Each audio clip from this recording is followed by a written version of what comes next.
Shall we begin? So it begins. And now it begins. So it begins.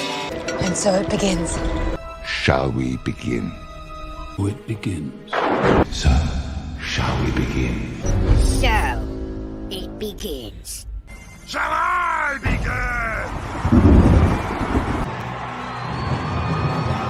Shall we begin? Shall we begin? Shall we begin? Last time on the Book of Boba Fett, he was taking a nap while Mandalorian was going across the galaxy, playing with the Darksaber, getting banished from the Mandalorian race when there's only 3 of them left. He goes to Tatooine and gets a Naboo starfighter to be his new ship, and now he got recruited to join Boba Fett in defending his 10 people on the planet. Spoiler alert. Sound about right? About last episode, pretty much? Yeah, sounds about right. Yeah. Yep. Pretty good. And then but first he's got to go give a little present to Baby Yoda, otherwise known as Grogu. Grogu. That is his name, right? Grogu. Oh, yeah. Grogu. You gotta grow the goo. I mean, I wonder how they came up with that name at the office. Honestly, Apparently, it was Filoni, and he told George the name, and he was like, "No, I don't like it." and so he picked it, huh? That's why. It's like, George don't like it. Screw him. Funny though, it almost sounds like George Lucas Grogu.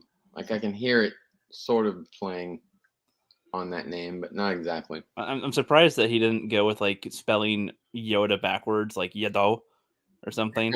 Adoy. Adoy. Baby Adoy. What's his name?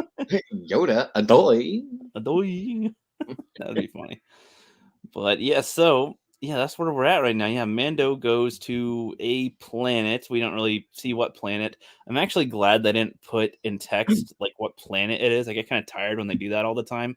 It's just like, you know, I don't mind not knowing exactly where we are in the galaxy. It's a big freaking galaxy. I'm assuming it's Yavin, but it also might not be because that's more of a Republic thing, probably. So it's just a green planet that he's at, and that's cool. That's cool. They did that in Rogue One. They were like every single one. There's like, now you're at the Rings of Kafrene. Yeah, especially when they say we're going to go to the Rings of Kafrene, and then they show in text that that's where they are. It's like, yeah, you just said that's where you're going. We know. Yeah, we know. We get it. We know. So I like that. You know, honestly, just before we get into so much of what happens in the episode, like I do like that they have Luke on a foresty type of planet. I feel like that kind of makes sense for where he grew up, being on Tatooine. Yeah, and you know, and then being on Dagobah, or sand either. Yeah, exactly. No, he wants to be far away from sand, and it's like, you know, Yoda was on Dagobah, like a huge swamp planet, essentially, just a huge swamp. And so forest is like, it's different than that, but familiar enough for Grogu, maybe, if that's the kind of thing he's from. But I have no idea about that, which is actually good. I'm glad I don't know that much. Between the sandy world and the swampy world, you can have foresty world. Exactly. Foresty is just anything, essentially, at that point. Yeah. And also a mix of the water world. It's a mix of Camino as well, then. There's a lake. There's water there. Do not like sand. Yes. I would have liked that one guy to say that when they dropped the chest.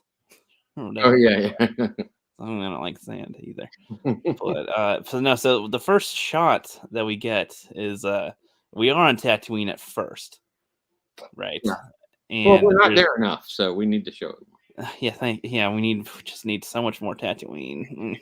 You know it's Tatooine because there's Jawas and Tusken Raiders and Cobb Vanth. Yeah, and sand and those moisture things, I guess. And so this dude that's like a red cowboy stops some pike. Huh? Yeah. Is he a character that's been around before, or is he just a brand new character? Cobb Vanth. The red cowboy? Yeah, his name is Cobb, like a corn cob, and last name Vanth, which sounds like someone who has a lisp saying Vans. So I always think it's a really weird name, but you never forget it. Let's call him Cobby. But Yeah, so- yeah, no, he's been around in a comic or something since like a year ago.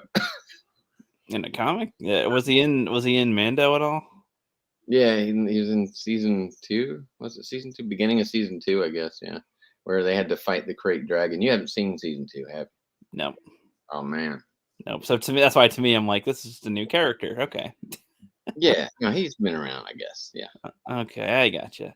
So he stopped some Pike spice tradey deal in the middle of desert, and he's like, "Hey, you done, dudes? Better stop that. Y'all better get out of here now." And they're like, "Nah, we good." And he just kills them all except for one. And he keeps on going. Think about it, boy. Think about it. He's like, "All right, it's worth more than this whole city, though." And I guess it's literally like I'm just thinking of Captain Jack going, "I got a jar of dirt. I got a jar of dirt." But I guess it's supposed to be spice.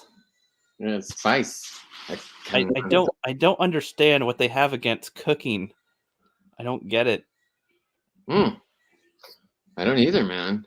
Like, I don't even know what spice it is. It's the most annoying problem. Yeah, I assume paprika, but I don't know. Paprika. It looked like it. Yeah, Could be cinnamon. I don't think, but I guess some people don't like cinnamon. Is it a good spice or a bad spice? Yeah, Is it nice? I don't know. Correct me if I'm wrong. Didn't Luke say in the OT that Anakin was a spice guy, or is that a different job? Anakin was a spice guy. Like that, he's like, my father wasn't a pilot; he was a spice guy or something, Runner. a runner. Yeah, sounds like it. Oh, it was a spice freighter runner or something. Right, Angus, help us out here. What did Luke say his dad did when he was like as a job? Oh, what, in like the original trilogy or in this? Yeah, when he's talking to Obi-Wan or something, he's like, he wasn't a pilot; he was a blah blah blah. I don't remember what it was. I don't remember. My father was a spice runner on the freighter. Yeah, spice runner. Right? He said he's a spice runner, so I'm just confused on why spice is a crime. I'm just like, you will not improve your cooking show with the spice. You know what? I think I might have a semblance of an answer. Okay. George Lucas wrote Star Wars starting like the 60s when he's in college, he's a libtard, he's an SJW with restraint and entertainment. But that was the whole channel of Star Wars. The Empire is reflecting America and Nixon. And I'm assuming maybe you knew about the hash problem, the drug problem of like that era. So maybe that was something in his awareness. Maybe you knew vets or something that came over here and were into heroin after doing hash. I assumed he just got it from watching Dune or something. That as well. Especially when it's the Dune Sea on Tatooine. Like, Yep. That's all. I might be overthinking it, but that's kind of when I put two and two together, it's like it's not out of the realm of possibility. This was the angle.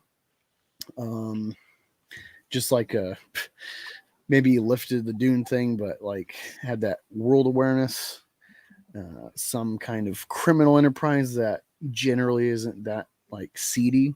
I don't know. Like it's not a huge deal, I guess. It's a pet peeve of like, so everybody is like concerned about spice, and that is like under the label of crime, but I don't know why. Like, I know why cocaine is, because of what it does to people and addictive and all this stuff. I do cocaine. But it's like, with spice, is everybody sniffing spice and it's space cocaine, or is it the spice makes the food taste better? Like what? I don't know. It's just a small thing I wish was answered. If they're going to answer anything, I wish they'd answer that. What the hell is spice used for in Star Wars? Oh, you haven't lived till you've had a good bantha fodder with spice. Isn't that shit? Bantha fodder in a boiled bantha fodder meal. Boiled bantha shit. Yeah, delicacy on Tatooine. No, poodoo is shit in Star Wars. What the hell's bantha fodder then? Just fat? Fodder, I'm assuming, is like their food. I assumed bantha fodder was just poo poo, because I think Bulba said that or something at some point too. I am your father. He said like Jedi Slimo, and he said like poodoo. Jedi poo poo. Jedi poo poo. I don't know. So catching you up real quick. Yeah, we just kind of went over. We summed up last episode a little bit with the whole Mando journey and everything, and we start out here back on Tatooine because we need more sand and stuff. And the red cowboy dude, Kabi. I haven't seen Mando season 2, so I have no idea. Yeah, what you the fuck gotta he's catch about. up, bro. That's a good episode. I thought this was his first entrance. I was like, is this another new character in the second No. to last episode? No, this Okay. show had 1, 2, 3, 4. It had 5 cameos from Okay. across Star Wars, from Clone Wars, from Clone Wars / Mando / Rebels, and Return of the Jedi, the original trilogy / Yeah. Mando, and yeah. Yeah, so he kills the Pike guys who are doing a random deal in the middle of nowhere on Tatooine, and he kills them good, nice and quick. He's a little cowboy gunslinger there, and they drop the spice, the jar of dirt, as I call it, and then it cuts to the credits there. I gotta say, I really hate. Excuse me, I really hate how loosey goosey his belt is, his gun belt. He's gonna slide off his pants. I'm like, oh, you're yeah, pants, like man. if it's that loose and low, there's no way it's going to like be, sure, he's not a like modern day military guy, high and tight with everything on his kit, but like this is kind of your thing is quick draw, and it's like you got to holster that loose. Like what the hell? And that's a belt that goes over your pants. Maybe not he in your plans on pants. gaining some belly weight, and they'll stay up easier. I don't know. Also, another detail just irritated me. It's not like detrimental at all, but it's like, why? Like Lucas was very clear with the clones he wanted to identify, use colors as kind of like a rank system to a degree, and also like units. Like I wear the symbol of my unit from deployment on my hat. There was different ones in my group I was from in Kentucky, but he's like, oh yeah, see this here right over my crotch? This means I'm the sheriff. And it's like, why is that? Like, I got to look at your crotch to know if you're law. Like, it's such a weird place. Eyes up, eyes down here, honey. Yeah. You gotta look. That was a weird place. I thought I was like, shouldn't you have something more obvious on you? I thought the red bandana was like, I am the guy now. That's my symbol. Huge bandana. Have you noticed how giant that thing is? Yeah, that's what I was saying. I was like, he must have just gotten done eating and just forgot to take his bib off or something because it's a little too big. He saw Bib Fortuna. Yeah, exactly. Yeah, there you go. He's a space cowboy. He's a space cowboy in the West. That's all right. He really So, loves peaches and wants to shake your tree. Yeah. So yeah, I thought that Are you was all quoting right. Steve Miller? Somebody knows who that is. I like it. Yeah. Really love your peaches. Want to shake your tree. Went way over Wookie's head. I'm lost. I have no idea. I'll play it for you after the show. Okay.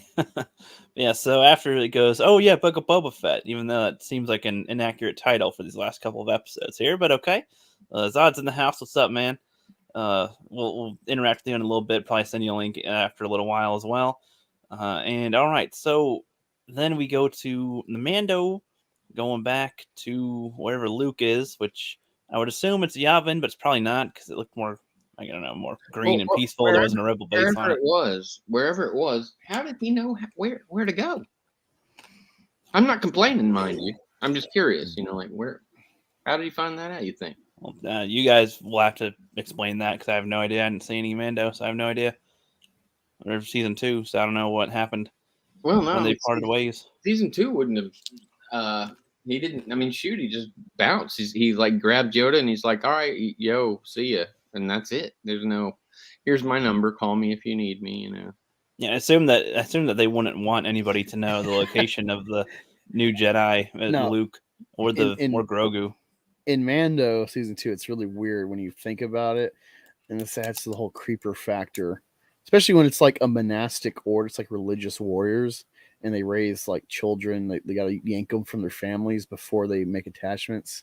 It's like, imagine like the stereotype of like Catholic Church, and they recruit your kids for their ranks before they attach. You know, it Yeah, sounds weird. we need And to in get your kid. Mando, We have a choice. Yep, we'll in kill you Mando if you season don't do 2, this. the whole sequence is like, hey, I'm Luke Skywalker, and all right, I'm taking your kid. Later, you know, like you have no impression of who the fuck this guy is. I mean, you know, from knowing Ahsoka for a minute that, oh, I guess he's in good standing with you, but like this is your surrogate But weren't son. they also fighting another guy with a lightsaber in Mando? Darksaber, Like yeah. that wasn't a good guy. So Yeah, I don't fight know. Moff Gideon.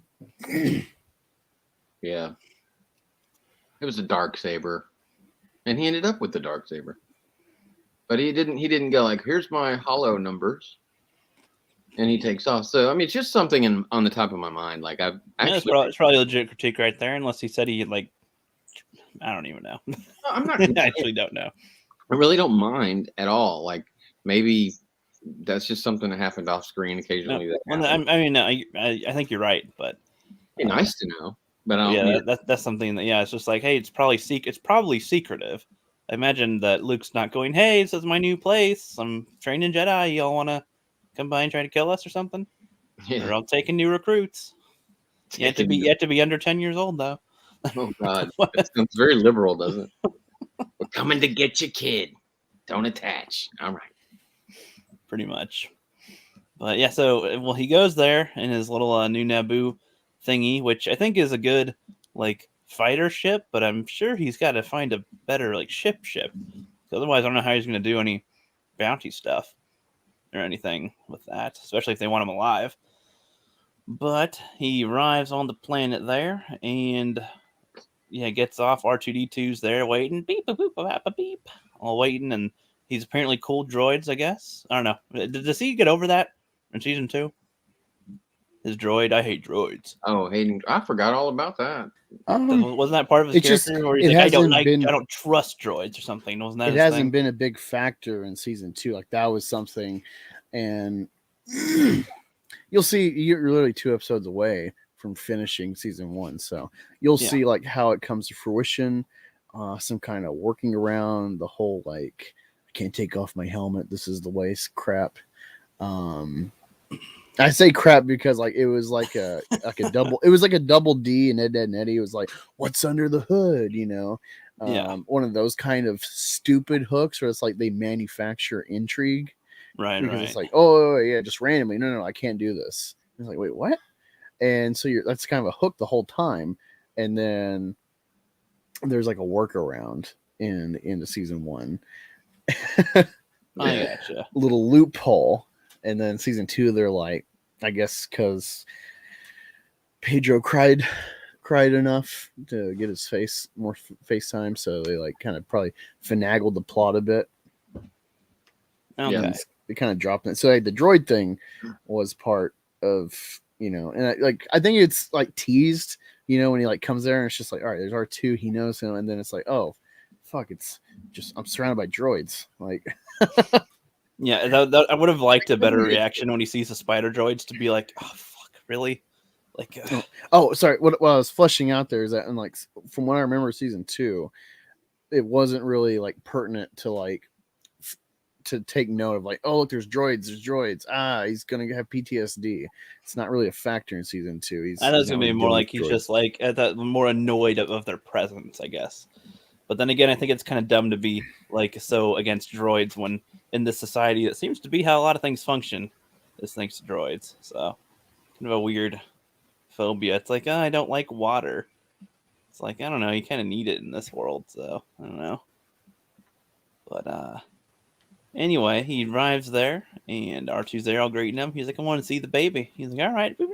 Goes and leads him to the spider things that are building a temple, which I just watched your video, Angus. Yeah, I agree. That feels kind of cheap. Building the Jedi temple there. It's like, oh, that's what you're doing. That's now like to me. with Coruscant, if over the centuries they like built up, and like deep inside there's like little like secret ancient the first temples of Coruscant or something, like, okay, cool. And you use technology over time with the Society of the Republic building up, making this grand temple, this grand monument to the Jedi Order. the Vatican, so to speak. Fine, you start using new technologies, but there's still like you feel like there's like something put in by the Jedi, and then you come to like Luke's temple, and it's like, oh yeah, just like, yeah, here you go, robots, make me a temple while I go like run around the creek. Let me go get all these robots and then Like, there's have no them effort. build all these things. Besides maybe giving them a schematic or a blueprint. It's like having someone else build your Lego set. You know, Well, it's like, what is this? it's not just that. It's like, you know, after watching Cobra Kai now, it's like, you know, and Karate Kid and stuff. It's building like your dojo. well, it's like I like the aspect in the Karate Kid how like he had to paint the fence and do all this work. Like it's training, but it's also like accomplishing something. And so it's like with Jedi, that would have been kind of interesting. You guys would be pretty interested in watching Luke hammering nails and stuff. And that's not the point. It's just that if they're gonna show, like, it's just, oh, here's a temple that was just built by robots for the Jedi. It's kind of like a, oh, it's just kind of weird. Like I would have preferred there not even be mention of the temple at all, honestly. But like unless I liked Lizzie's it. working on it. And the ant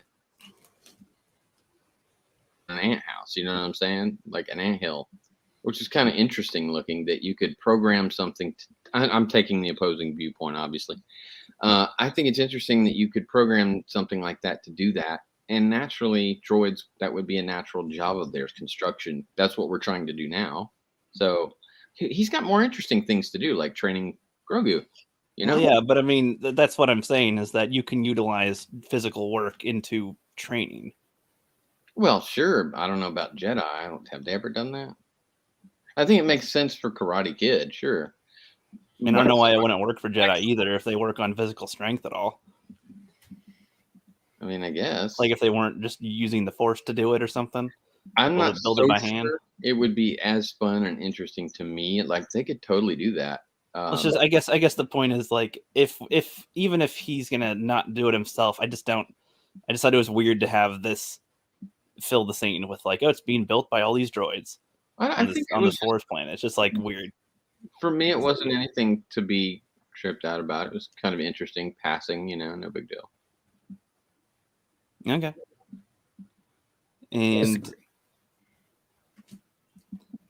And so he's the R2 just kind of turns off for some reason. Don't really know why. He just turns off, and Mando just chills. I don't know that much about Mando going from, you know, past season 1 to 2 and all that, and I saw him in season 3. I don't know. Like, yeah, I guess with what he's doing now too, with since the last episode, like I don't fully get what he wants to do. It seems like he's kind of on the fence of wanting to either continue bounty hunting and stuff or settle down. Is that kind of the gist you guys are getting? Because I don't know, or does he have the mindset of like a dad that sends his kid off to a camp or something that's like, oh, I still want to visit him? Or I think he didn't expect to get that attached to Grogu. He's sort of a loner, you know. He's been like on this mission to make money and be a member of the strict House of the Watch, of these offshoots of the Death Watch, religious fanatic group of Mandalorians, and like that's all he's ever known. He didn't even think about, you know, I mean, he wanted to be cool and take as the foundlings of the future, but he never thought he'd have something like Grogu in his life, you know, that would, you know, be so important to him. So I think, of course, he's in flux mentally. You know, certainly doesn't. He didn't know how to react to letting go of him. It was a great season 2, by the way. I won't give that away. I know you're thinking about the same thing, Angus. But at the end of season 2, you'll understand a little bit better what I'm saying. But yeah, man, I think it's really cool. Of course, he doesn't know what he wants to do. Like, do I want to bounty hunt? I think when he's got his little buddy by his side in the future, yeah. But what really gets me is, do I want that? Now that I've seen Luke with the baby Yoda, I'm like, damn, man, just stay there. Then that way, like Doomcock was saying, that erases the sequel trilogy pretty much if he stays with Luke also. But that's maybe that's Mandalorian. Yeah. Well, see, I watched obviously in Doomcock's video. I watched as many as I could because I was so interested in seeing other people's viewpoints. But, if Kylo Ren was Luke's first apprentice, first Padawan or whatever, and then if Grogu ends up being his first, student, then that definitely erases that, Yeah, perhaps. Let's get back to that in a little bit with the choosing thing there. But yeah, so his mindset's, he's kind of figuring stuff out. He doesn't seem to be that bummed that he's not a Mandalorian anymore. Does he still count as one? Because they said he's not one anymore in the last episode. Oh, Baby Yoda. What? Sorry, repeat what you were asking. Like in the last episode, wasn't he like didn't the lady say you are no longer Mandalorian? Oh, yeah, because the helmet. Yeah. So that's what I'm saying. Like, does he not care about that? Because he's shown no.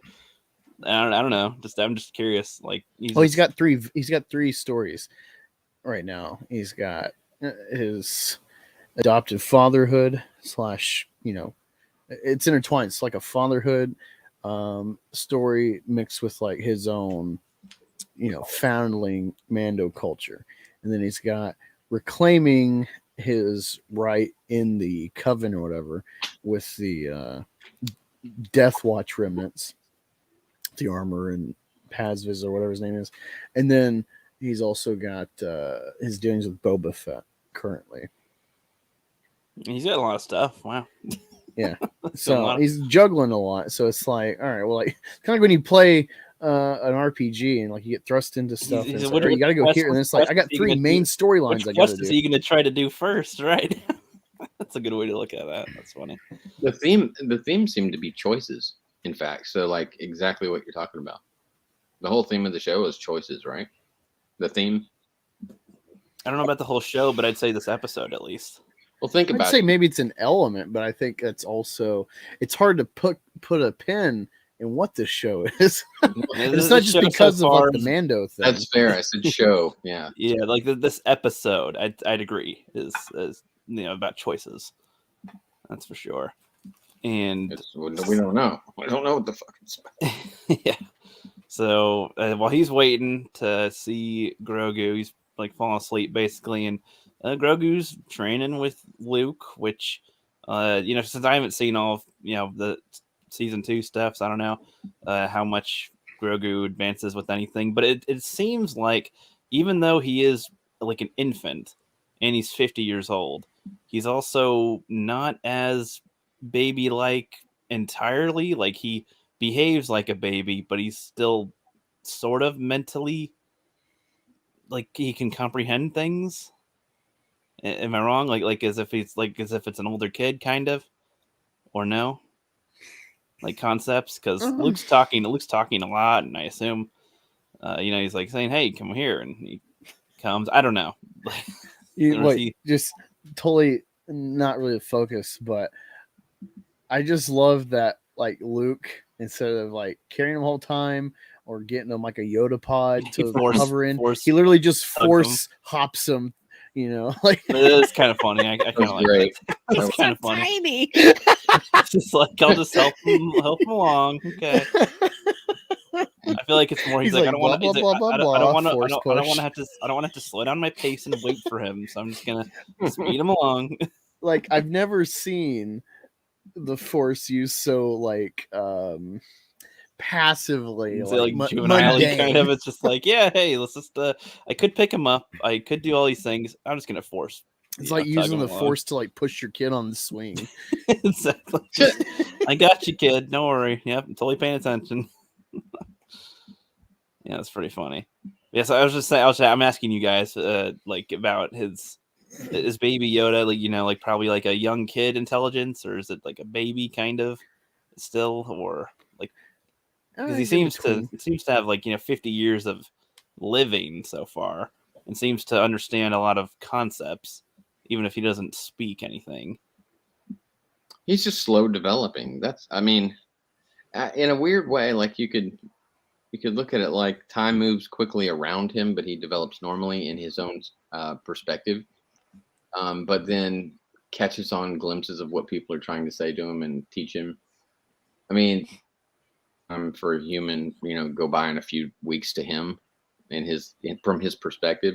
But I don't think that's how it works. Like, I don't think that's literally how it works. He just, I think it's a development thing. Yeah, I guess I'll relate this to something later when we can touch more on it later. But like when he's told to choose later, like I'm trying to imagine. I'm like, does this baby have any clue what the hell he just said, or like is it just because that was very specific of these things, and it's like, does the baby understand? You pick the Yoda one that's super special, and you're with me, and you're good, or you pick the Mando one, you go to Mando, and you leave. Like, does he get that really, or like I don't. Like, duh? I don't know. Because, like, it's almost as if I thought that too. So he shows him the armor, and he's like, okay. He knows he misses him because he showed him the thing. He senses that he was, there and gave it to him. But then he's like, but look at this bright, really cool thing you get if you stay with me. Yeah. Like, I was like, is he coercing the baby, and does the baby understand all these words that are coming out of his mouth? That's what I was trying to get at. Yeah, like it feels like maybe they're going to start putting little hints, kind of like in the prequels, where like one of the biggest things that irritates me that I was talking about is the male feminist film critic theater dweeb that was my roommate in medic training. And he's a feminist libtard, and he's like, Twilight's the worst thing for feminism is just sandwich. And then he's always cramping at the prequels. And like me, I've never been in the wild and met someone that hated the prequels. I didn't know this was a thing, and I just always loved them. And I'm like being confronted, which is a good thing to be. I don't want to be an echo chamber, but it's like, what? Like, you don't see the magic? What the fuck? And he's one of the biggest gripes was Anakin's rapey, and it's like. Even if Ricky talks about this all the time, it's like, even if I give you that, it's like he becomes Space Hitler for a genocidal regime, and this honestly, is his origin story. Rapey isn't as bad as when he kills the younglings, so I don't know about you guys. Yeah, not nearly as bad as other things. In today's world, rape is worse than murder, even though you live through. The concept of him being rapey, meaning just his attitude.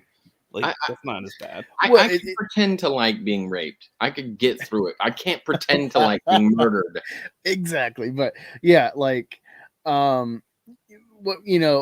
people that focus in on that because it's like offensive to women, whatever the case, the way they're perceiving crap in a skewed perspective.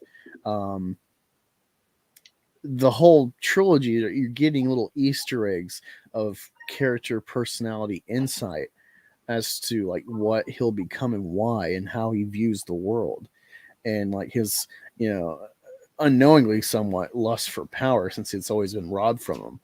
And I feel like this, maybe I'm overthinking it because it is Disney, but I feel like maybe they're going to try to like give little hints to pad what people hate about Last Jedi in that like that moment of weakness, which I could have been good if delivered well, if staged right. I would totally buy Luke thinking, wait, this is gonna be the next Vader. What if I just save the galaxy and kill him now? And yeah, I couldn't think of the right words for it. Yeah, it's totally coercive. It's like when I try to get my kid, like, do you want like these stupid Fruit Loops, or do you want like high fiber, good for your body, mini wheats? I mean, they're both good to them, but like, hold on. I feel like it's at least a step up from like, just taking the babies and then just they're going to be trained forever. Fuck you guys, and no return. That's where this is kind of like, okay, so we want to train the baby, but he's going to let the baby choose essentially, which is a little odd, but he's letting it pick the path rather than making him become a Jedi if he doesn't want to be one. Like, I'll tell you what's weird about this is that, like, I can't remember if it's in the Clone Wars show or in the films. Maybe it's in Empire, but it's like Yoda says something about like only for defense. Does a Jedi use his weapon? And the way he's like selling it, the choice is a defensive item that is lightsaber proof in the Mando garb, or this slashy thing that can stab through and melt people, Well, you see, both are technically weapons of defense, but you're right. I thought it was going to be more like how he chooses to train him.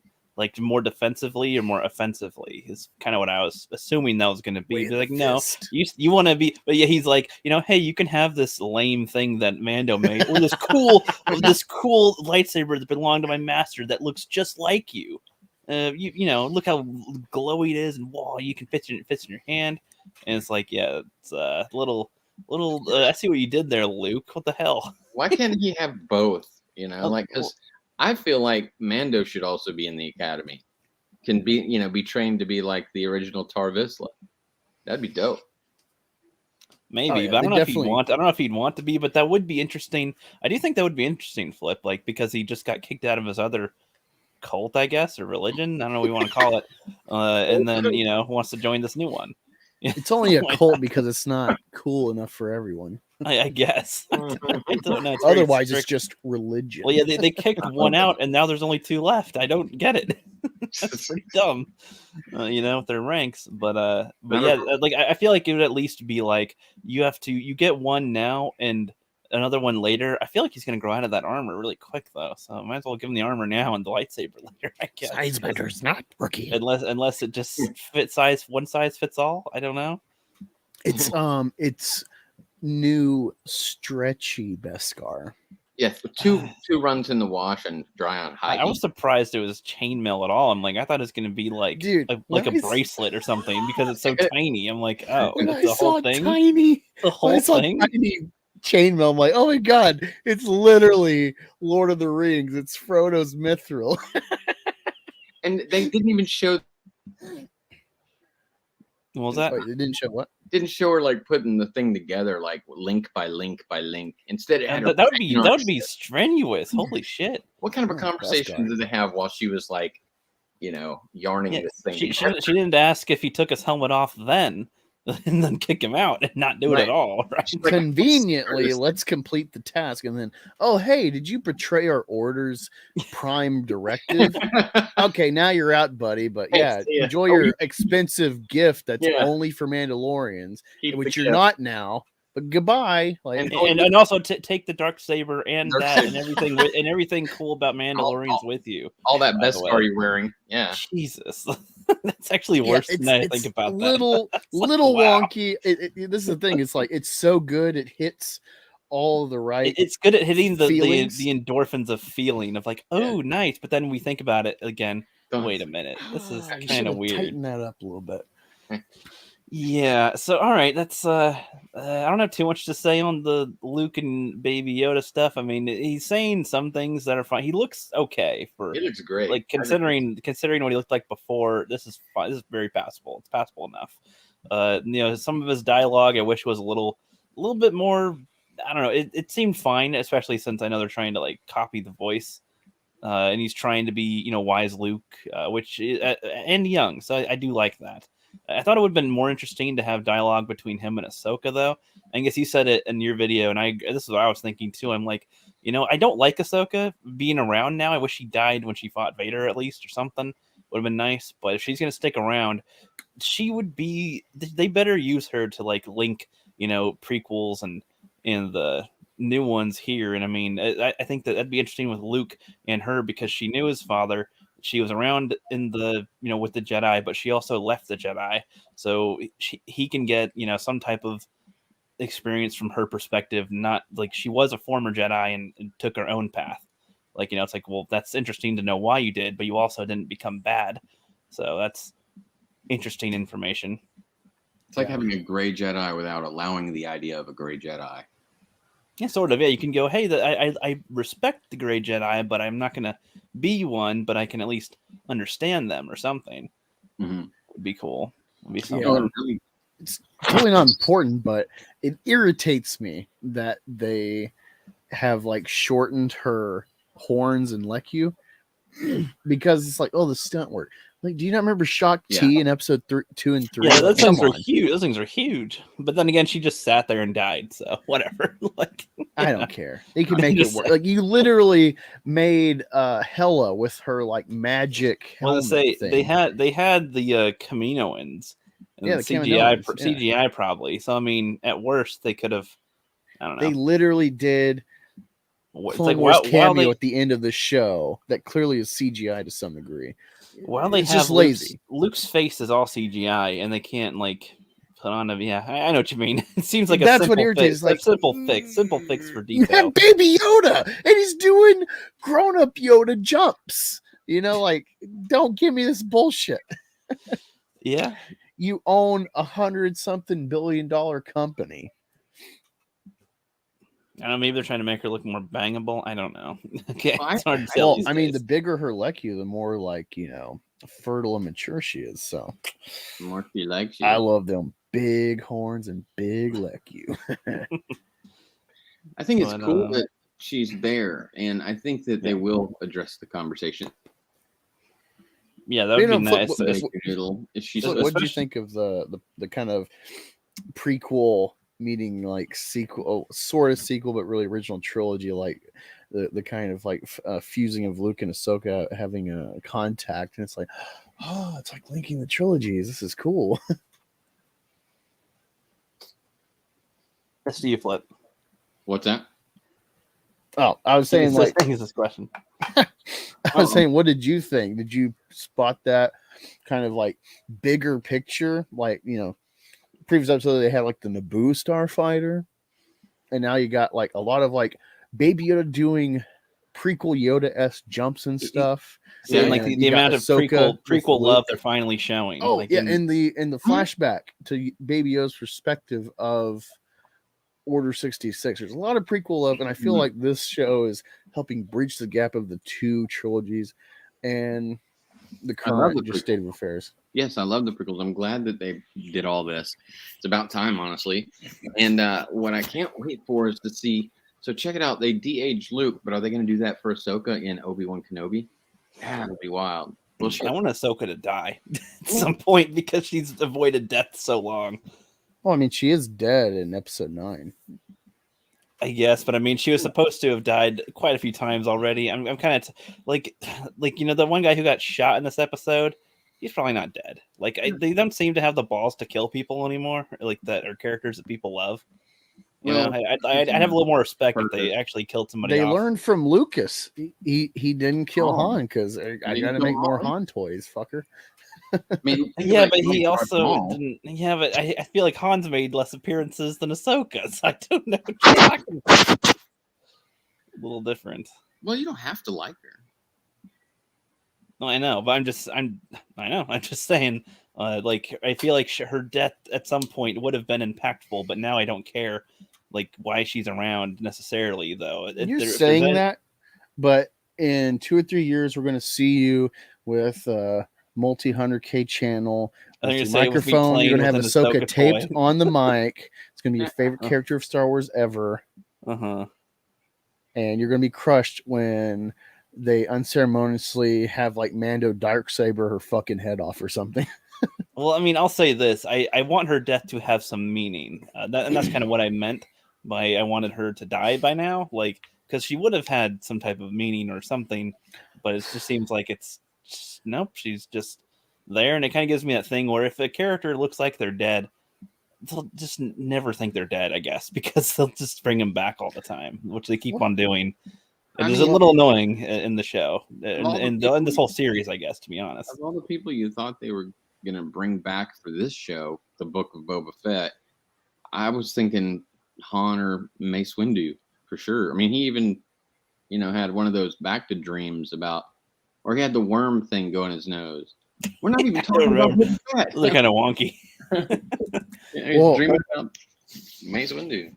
I'm wondering if they'll have, especially since they tease him in there, it's mainly for Mando, but I'm wondering if they'll have Boba Fett, after he sorts his affairs, cross Luke Skywalker. Because aside from Mace Windu, that might be the next guy on his hit list, because it's just like, hey, you're kind of the whole centerpiece to me falling in a fucking pit. I don't know. He's a nice guy now, so I don't think he'll care. Like I never thought about that till like breaking down the show, and it's like, yeah, I never thought of that. Like he should really have it out for Jedi. Like I never realized that like when he ropes Luke and challenges him in Return of the Jedi, of course they didn't have all this lore built up with the Beskar, or at least we weren't aware of Beskar and its saber proof, etc. But yeah, in the full context of the saga, his father was decapitated by a Jedi. And Yeah. so he should have it out for Force users or Jedi specifically. And I sees what he thought was gone and done away with. And he sees one back with the saber, the type of blade that murdered his father in his eyes. They should really make that a huge element of him now that he's aware. No, they wanted him to live with Tuscans, essentially. So no, I'm fine with the whole origin, the rebirth, but at some point, like, this should be something that's sticking, especially with the cameo at the end where he's like kind of like vilifying him for his employment. So I mean, there's clear awareness in the writing room of like a character's past, vilifying them, whether it's warranted or not outside of them. But you know, it's the whole like wonkiness of Disney on this shit because they got to be like, family friendly. It's like Boba. I still don't know if Boba has any motivations. I mean, so far, I'm actually glad there's been almost none of him in the last 2 episodes. It's like, wow, I get to see other people do things, and I can see what they're. But I want him to have those motivations. I want to like him. I want to see that badass. But so it's like I am glad, like just like you said, like I'm glad I haven't seen him. I'm glad I haven't seen him too. But I wish I could have seen him a certain different way. I don't hate the show. This last 2 episodes completely were great, you know, but they didn't have much of Boba in them. Yeah, I don't even think he has a line in either of these ones. No, he's shown for a minute. Like, he has a cameo in this episode, his own show, but he doesn't do anything. I was like, okay. It's like I'm watching, like, hey, they had Boba Fett in here. Fennec was on point, you know, for the stuff. I think it almost would have worked better if he got mute or something. Like, oh, his vocals were fried in the Sarlacc pit, and so he's got to have Fennec talk for him or something, and so he can still do stuff. But when he does stuff, it's visual or something. This is a new person. I don't know you, Ray J. I feel like I've seen that name somewhere. He said some of the Fandom Menace are worried Grogu will choose the chainmail and it will lead us to the sequel trilogy. I see Luke and Grogu coming to Tatooine to help Mando and Fett. I mean, maybe that could be why they're showing Luke and Grogu so close to the last episode. But that would be cool. Know. I just don't know. Here's the middle ground. Not Mando, but Baby Yoda becomes the next Tar Vizsla, and he reconstructs his lightsaber from Yoda and makes the hilt out of the Mando chainmail. And makes a gray saber. Riddle solved. For some reason, I thought you just said... Get out of the way, Star Wars Theory. Just give me your channel. For some reason, I thought you just said that Grogu becomes the next Tar Vizsla. And forges it. I'm like, what? Well, because of the Darksaber. Yeah. No, I thought you just said that Grogu becomes the next Tar Vizsla. That's what he said. That's what I said. That's what? Well, yeah, because like Baby Yoda. Mando wants his kid. Yeah. But he's supposed to be a Jedi. And he's got all his history with the Jedi going back to the former Republic. And so he's got this dilemma, and it's like, middle ground. We thread the needle. That would be funny. Because they're setting this up. I think, honestly, this could be a misdirect of the whole Darksaber and Mando. Like, oh, Luke's gonna train him. Oh, maybe he'll be the next Jedi Mando. And it's like, actually, it's Baby Yoda. Well, what if they all get Last Jedi'd and like totally butt raped? This is the way they're going to work around a sequel trilogy, and they're going to like take us forward in a new way where it's like, oh, the Jedi are gone. Now you got the Baby Yoda core. You never know. I guess when you said I'm glad. Hold on, let me just say that we're glad to have you, Ray J. Yep, welcome. Like I'm just imagining that bigger Mandalorian like bowing to Grogu, like, "Oh, you are my leader now," or something. That'd be funny. Baby Yoda core, dude. Yep. He needs a Baby Yoda Mando helmet. That'd be sick. Is what you're sticking out? Yeah. They should have like a Gungan apprentice or something. Misa learned the way to the Force. Misa wanna go. Boom.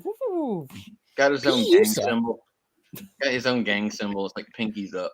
Let's see that. Oh, that would have been funny if instead of the Pikes, they had Gungans as the spice guys. That they're fish people too. That'd be funny as hell. We said taking over Tatooine.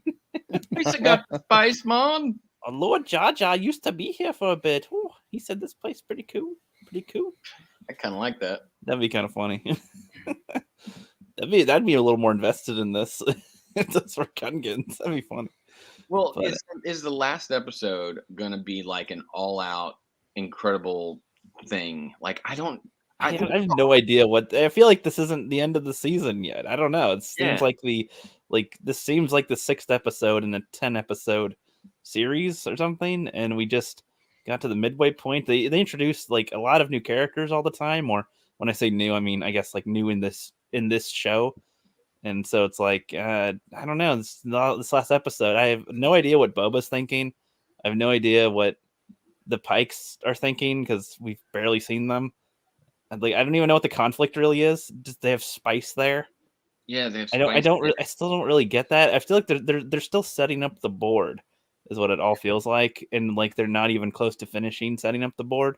But the finale is already coming, so I don't know. Well, because they gotta do Mando season 3, they gotta do Ahsoka, and whatever else is around whatever they're gonna fill in for Rangers of the New Republic and the Rogue Squadron crap.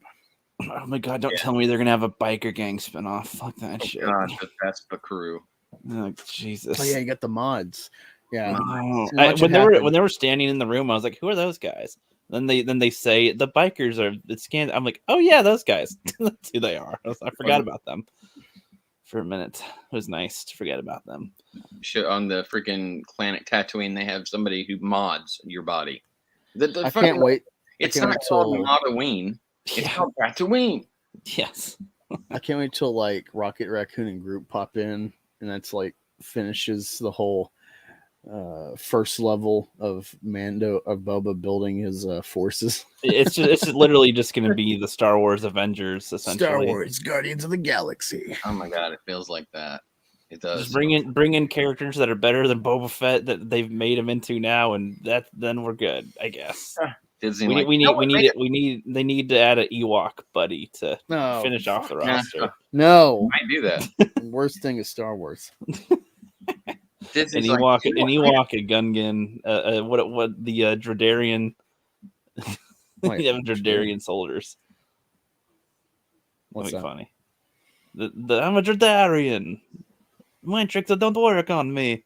The guy who owned Anakin. What are you Oh, talking it's a about? Toy Oh, Dairy. Watto. Toy Okay. Dairy. Yeah, Dredarian. Toy Darian. Yeah. Yeah. What you think I'm saying, I bro? thought you said Droid Darian. I'm like, what? It's a Dredarian.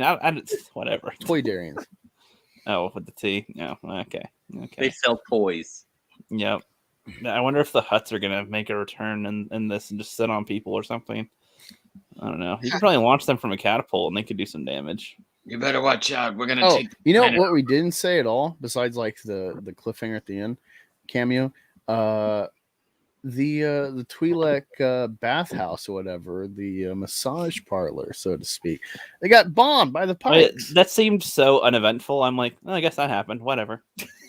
Yeah, they They just, Nobody addresses it, so it's like, oh, whatever. Well, because there's so hate much in the crime. show, so it's kind of underwhelming.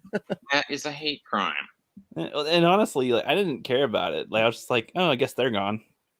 Okay, I guess we're not going to this set anymore. It was oddly placed. It was just like this means war. Like, Yeah, I feel like this should have been done prior. I don't know. I feel like a lot of the stuff, honestly, this could have been like the second episode of the show. This would have been a better start. I don't There know. was so much in this, and that whole like choice of Baby Yoda. I'm like, screw you, Filoni, you cliffhanger. Ah. It's so good. That's why I'm like, screw you. It's so good. I gotta wait a week. I loved it. I love this episode, and I love the last episode. I just don't know what is going on. My brain is like, there's no logical path to conclusion right now, unfortunately. But in we're not. No, was that? one episode, 45 minutes. Are they going to do a 2 hour per? You know, I don't think they're going to 2 hours. They're going to do 50 minutes tops, like the top, probably. it's going to feel Watch it be awfully an hour and a half, like Bad Batch. Watch it just be like a 30-minute episode to finish. It's like, Well, They're going to have to leave us hanging on something. Like, oh maybe- yeah, every show they do is like a cliffhanger for another show or three or something. Like that's definitely what they're doing. to Yeah, catch based on what a book of Boba Fett. Watch our new show, Jabba's Back. In 3 years. The ghost of Jabba the Hutt. Yeah. I'd love if he was a Force ghost. Yeah. all it is he's like, He just falls around Han Solo or something. Floating. That's why Han Solo quits the Republic. He's like, fuck that, I'm going back to be a smuggler.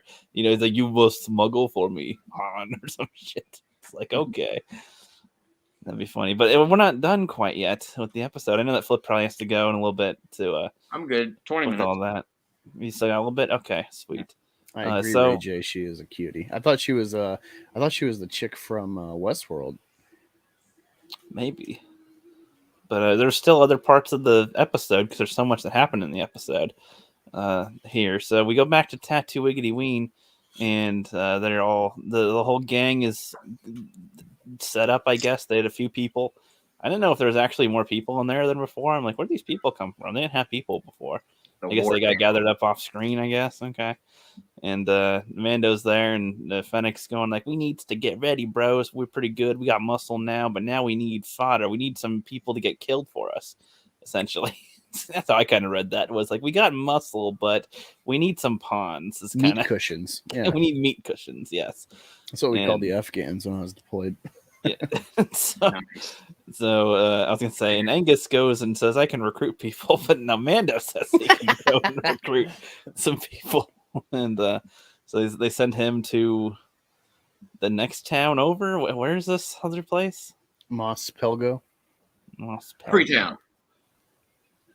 And Freetown now. he goes and talks to the red cowboy, and he's like, I don't know, we're Freetown now. Cobb Vance. Yeah. What was their town? Mos Freetown. Pelgo. Yeah, but they called it Freetown now. This is Freetown, boy. Freetown. And you know, everything's free in Freetown, but you gotta pay for that. And I don't know. Except drinks, but from Cobb Vance. Yeah, so it sounds like he's like, all right, we don't really want to be involved, but we might get you something a little. We'll see.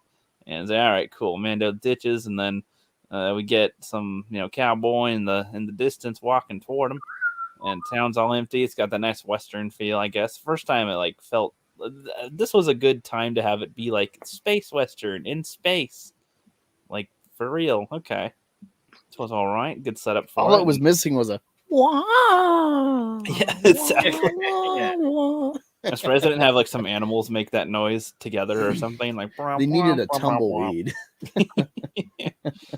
Space camels. Keanu Reeves cameo as a tumbleweed, like in a SpongeBob movie. You just see him rolling in a circle, like I'm a tumbleweed or something.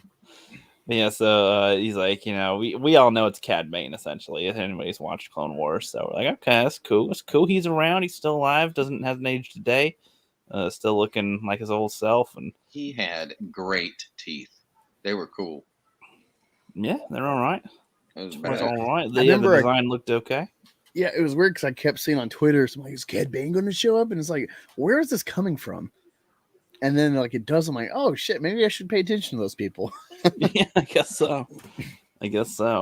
Yeah, what I do like, so since I haven't seen Mando season 2 and I haven't seen this character before, I don't know anything about him really, but in this episode they show at the beginning that he's a good gunslinger essentially. Takes out 3 pikes and could have taken out the 4th one really quick in like a second. And so wow, he's really good. And then you show Cad here, and he is the quicker draw essentially, Cad is, but it's more, I feel like, if the deputy kid wasn't there, then maybe, I don't know, would have been a little different. Yeah, he's distracting him, his focus a bit, trying to not have him get killed, I guess, but then that gets him shot and then that guy killed. So, but our guy only gets shot once, and it looked like a shoulder hit, really, so he's probably alive, but if he's dead, I'll give him props. I think that was a warning shot to him. Yeah, possibly. That's true. I could see that being Bane's style, I suppose. Yeah, he's just like, stay out of the way and we won't kill you. He's always kind of the guy who can do very evil things. Like, I'll kill this baby, but he's like, I don't have to kill the baby, but I will if I need to. But did you Kind of a guy. notice he was wearing Imperial clothing? No, I didn't. Which is kind of funny that he's trying to frame Boba as being, he worked for the Empire. He's evil. And I'm like, maybe he did, but this Boba's he's not really that threatening. So It's like, I don't what know. are you?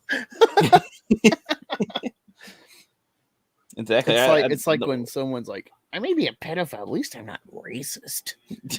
Exactly. Second Street Marble. Hail, brother. What's up, Trinity? Yep, the extra chromosome crew. Put the chromosome in your bag. Yeah, buddy. Freeze, mister. Put it in the bag.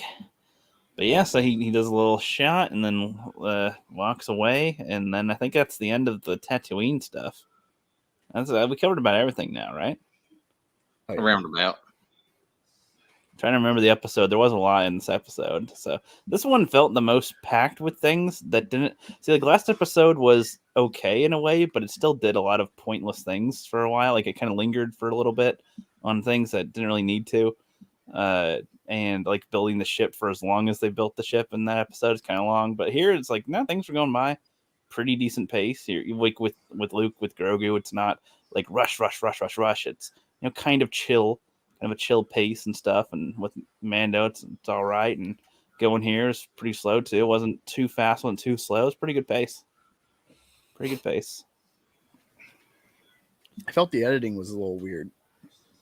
In the show. I thought so here and there too. But I mean, compared to the rest of the show, that was okay.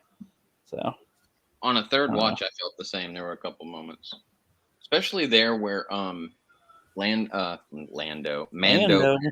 Somebody with an Ando lands, you know, and sees R2. And then if you watch that whole section with Luke and Grogu and Ahsoka and Mando, you can see that they sort of edit it out of sequence. It's very subtle.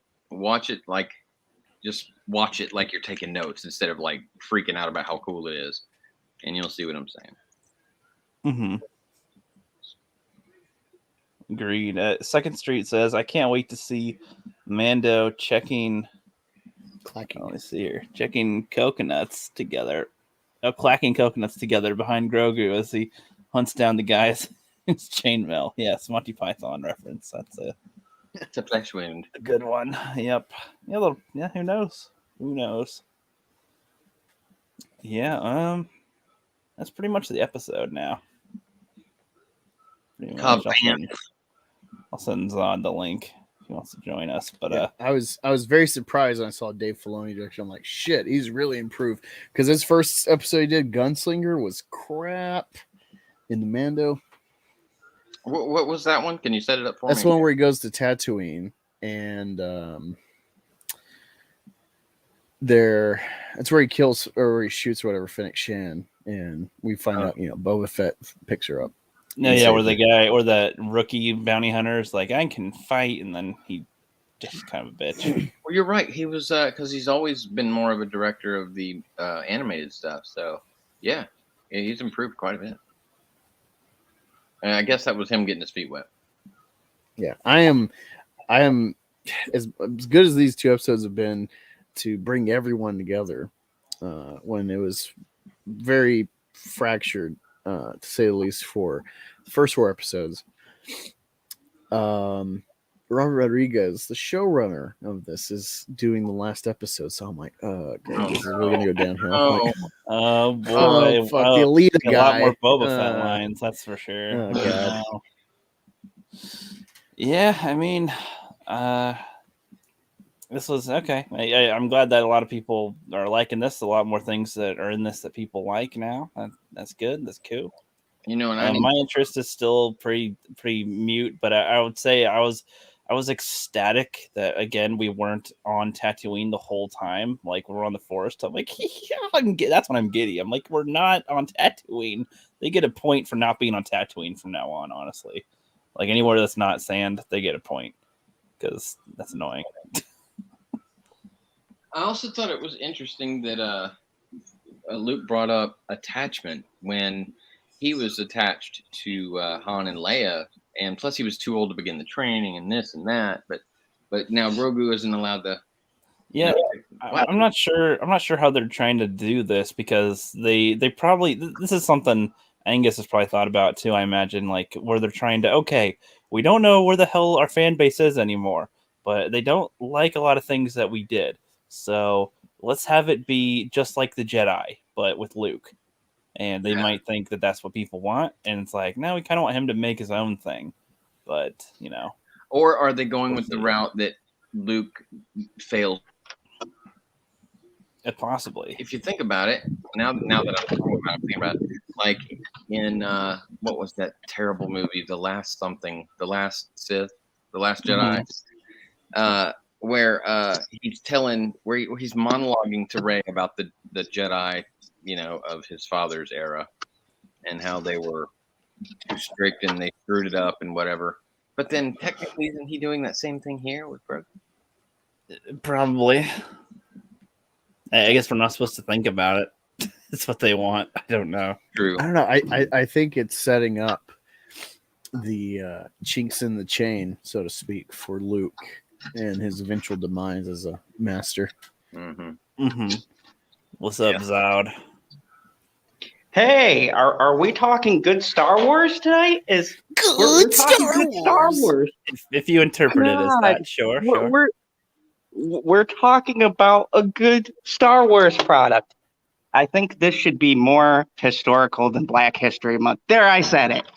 Yeah, there wasn't even any black people in this one, so yeah, probably. No, I just gotta say, I agree with pretty much everything that was said, but I'm gonna be totally biased because Cad Bane is like my second favorite bounty hunter of all time, and the fact that they did him so fucking perfect in this episode, and he killed someone. I know he's an extra, but someone actually died. I mean, we're not looking at the big points here. I know it was Jimmy, the deputy, okay, and we had no attachment to him. Yeah. But Cad Bane killed the shit out of that guy. Yeah, he did. Yeah, he went full collateral like Tom Cruise on that fucker. And then if he left the sheriff alive, okay, the bigger implication of that scene is that not only were you not good enough to outdraw me, but I killed your boy in front of you and you couldn't do a damn thing about it. That is like classic Cad Bane. I wish he'd killed Cad Bane.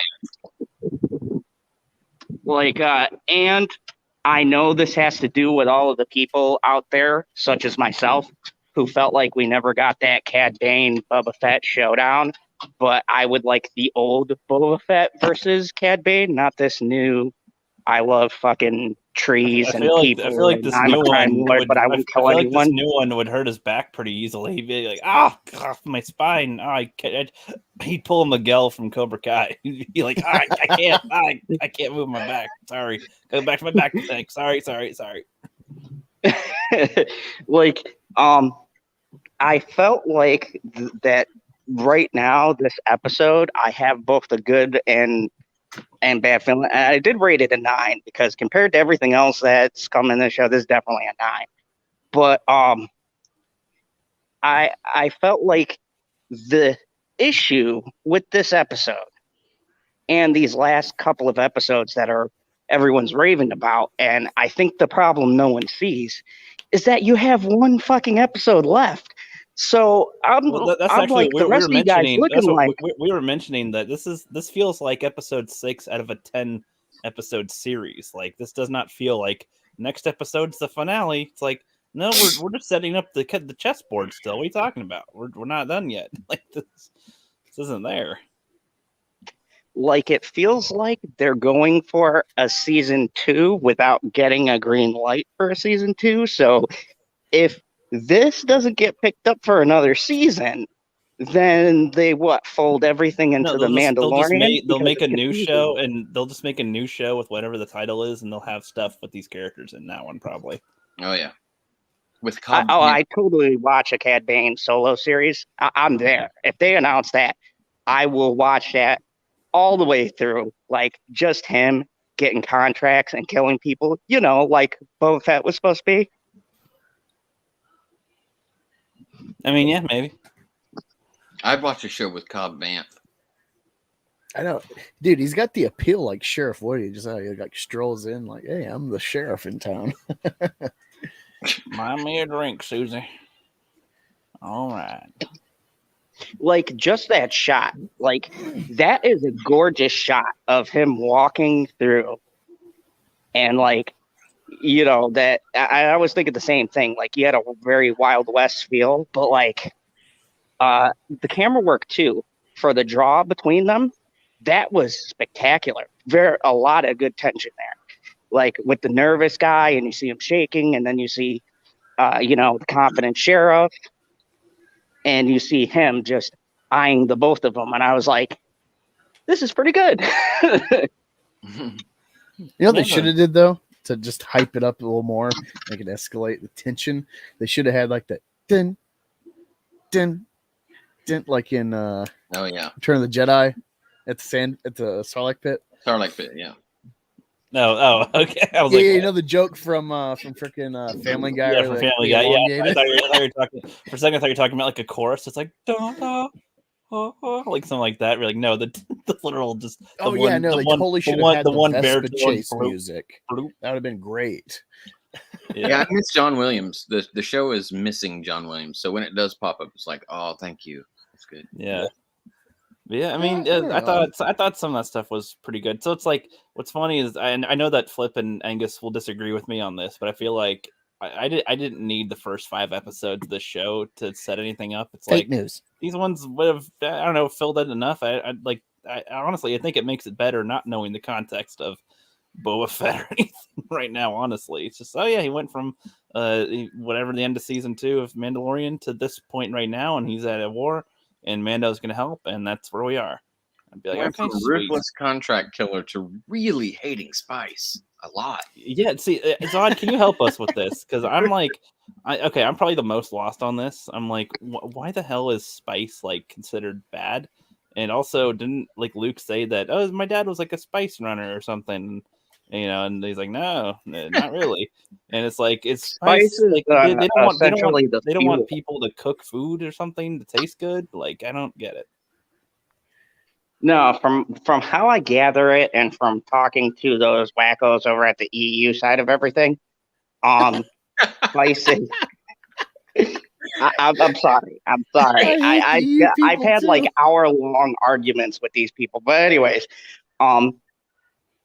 from how I understand it, it's used in a lot of different things, and it's a commodity. It's like used for certain tech and other stuff within the world. So having control of a spice mine is pretty important, and most of the criminal empires are built upon having spice.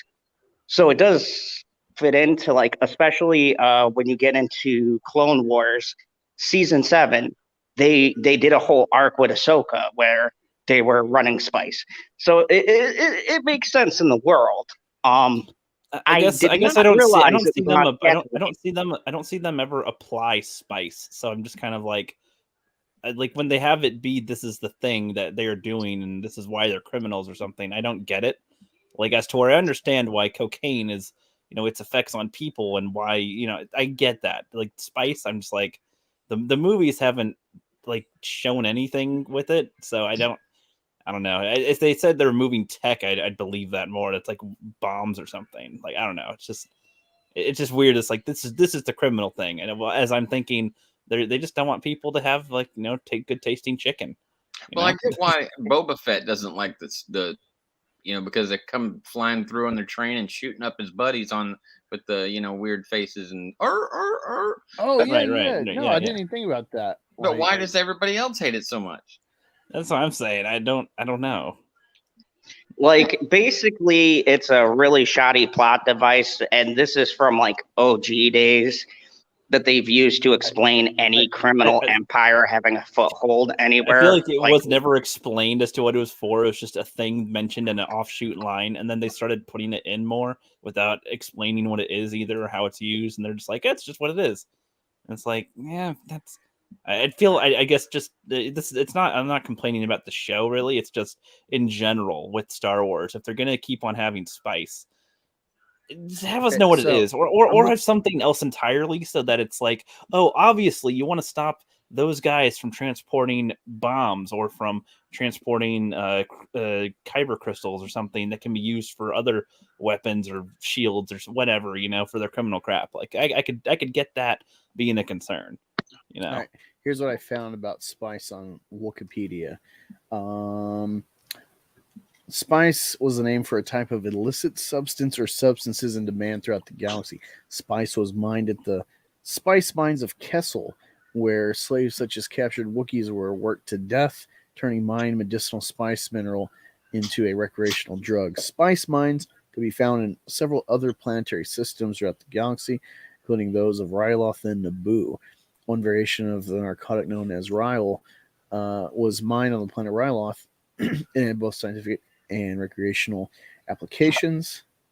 So it is space Oh, cocaine. so it's crack without saying It crack. is space cocaine. Okay. Somewhere else it says in the Star Wars canon, Taiwan spice is a blanket term used to describe a variety of mind-altering substances. While some spice variants are used for medical and scientific purposes, most were highly addictive recreational drugs, making the spice trade a key component of the criminal underworld.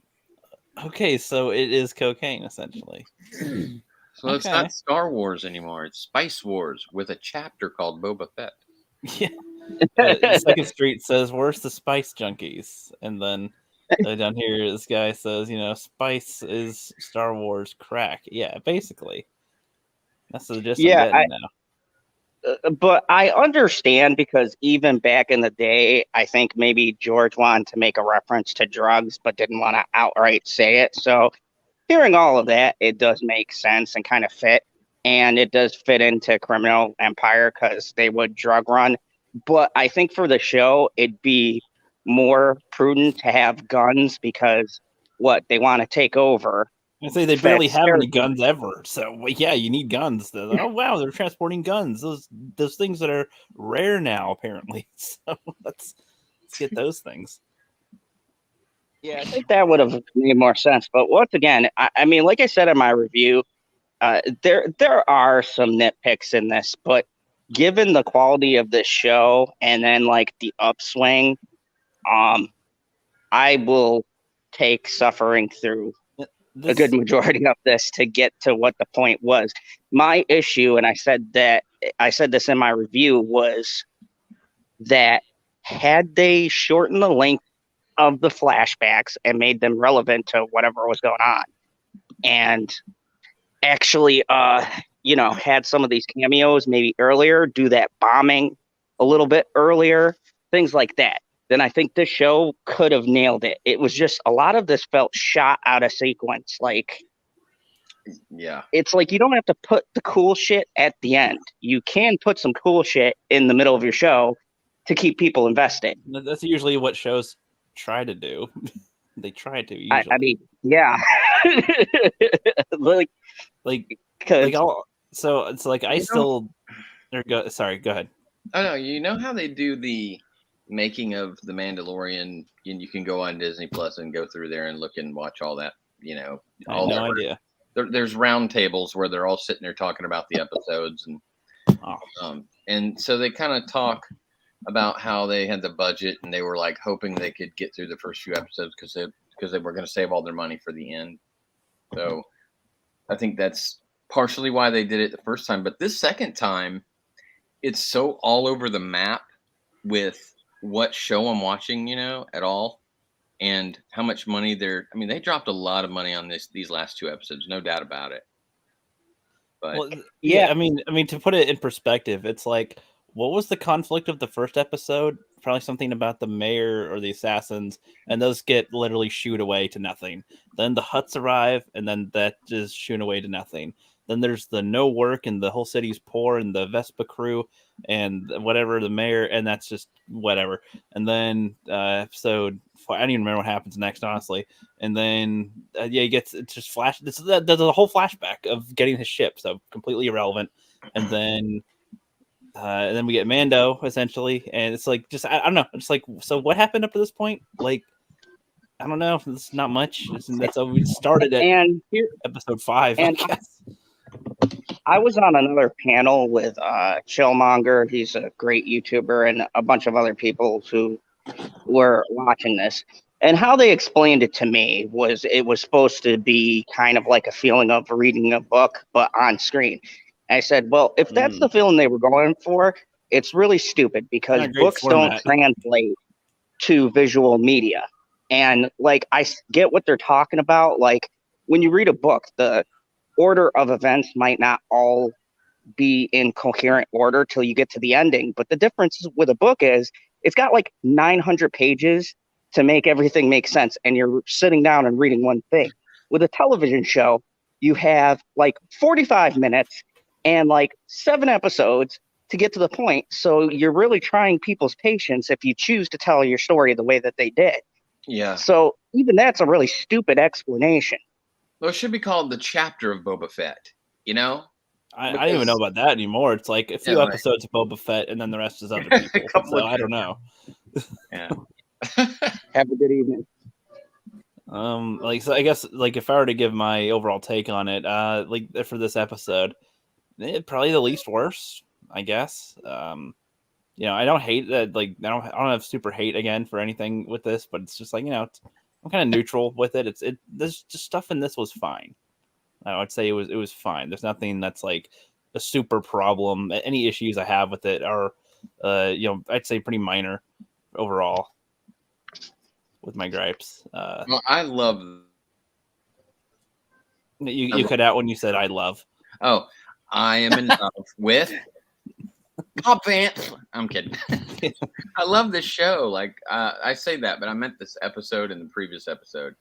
I want to love the Boba Fett show, but I really do love these 2 episodes. Period. Like so close to a 10. It's just missing that John Williams music for me. Other than that, it's pretty dope. Okay, makes sense. What about you, Angus? What's the question? Well, I was saying how, like, this episode, I don't hate that much with it. I'm pretty neutral about it. I have some gripes that are minor, but they're mostly minor gripes. So based on what I've said about all the other episodes, I mean, you could say this is the best one, but I mean, I'd say it's the least worst, but that's a different phrasing of this, essentially. So what do you think about, like, I guess the episode overall, I guess? Like 8.5. And it's just because it's like I give Avengers Infinity War like a 9.7.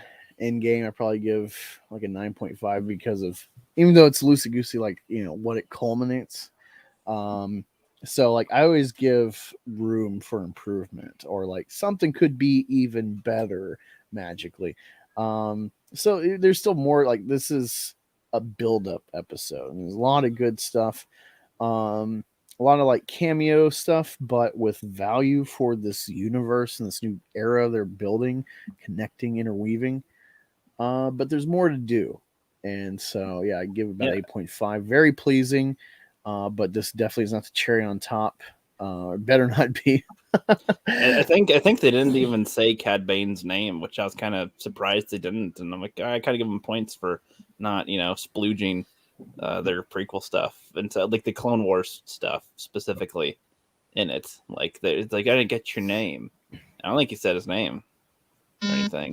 So that was a little nice touch. But I don't know. I technically give this episode like a 5, which is the highest I'd give any of the episodes so far. But that's just. But I mean, I say because. Okay, wait. So like, what would be pleasing? What would be like an 8 or a 9 for you? If not something like this, where it's like, this is like the whole Star Wars fandom. Everyone's getting something. I'm getting Order 66, and baby, you're doing adult Yoda jumps and shit. You know, I'm getting a lot of prequel love in this episode. Getting some Mando. Cobb Vanth. Well, yeah. Not so much as you, but yeah, Cobb Vanth. Cad Bane at live action first time. Like, there's so much nuggets in here that are not just like, hey, look, like kind of like Luke Skywalker at the end of season 2, Mando. It's like, okay, like that's a cool, like, whoa, you know, especially given Last Jedi, but not like you could have plugged any Jedi. So from my perspective, it's like Ahsoka is just kind of randomly there right now. She's just randomly there, and then that's it. So that doesn't do anything for me, really. It's just she's there, and then she leaves. It's okay, I guess. Like, I was hoping there'd be more interaction with the plot or something with her if she's going to be there. So it's just a cameo. Hey, what's up? Here we go. Bye. That's not a bad thing. I'm just not giving that a point either. There's, like I said, this is a neutral episode for me. It's just like, things are fine, but like they're not great to me either. They're not. This is the first time I'm not shitting on everything in the episode, but I'm not giving it. I'm not giving it a bunch of points either. You sound very pleased. That's like, why I'm not, your but it's like I'm not. It's like I'm not that pleased though either. Just like I'm not. But I guess that's just my attitude with it, and I'm not 100% in for this. Like Baby Yoda doing stuff, yeah, whatever. Like I don't have any attachment to Baby Yoda at all. I don't care about the character.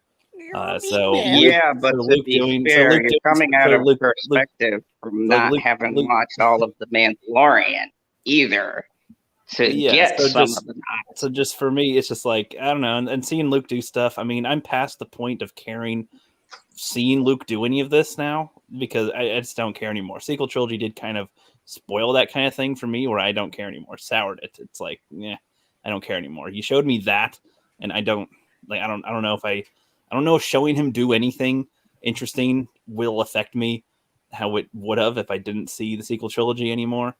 You know, it's just kind of like, okay, you know, but in retrospect, if they do show him, you know, do some more stuff and it somehow, you know, if they write it well, maybe that would appease. I'd have to see it to know that, but I don't know. This is fine. You know, how they show it. Like I said, nothing too bad, nothing too good either.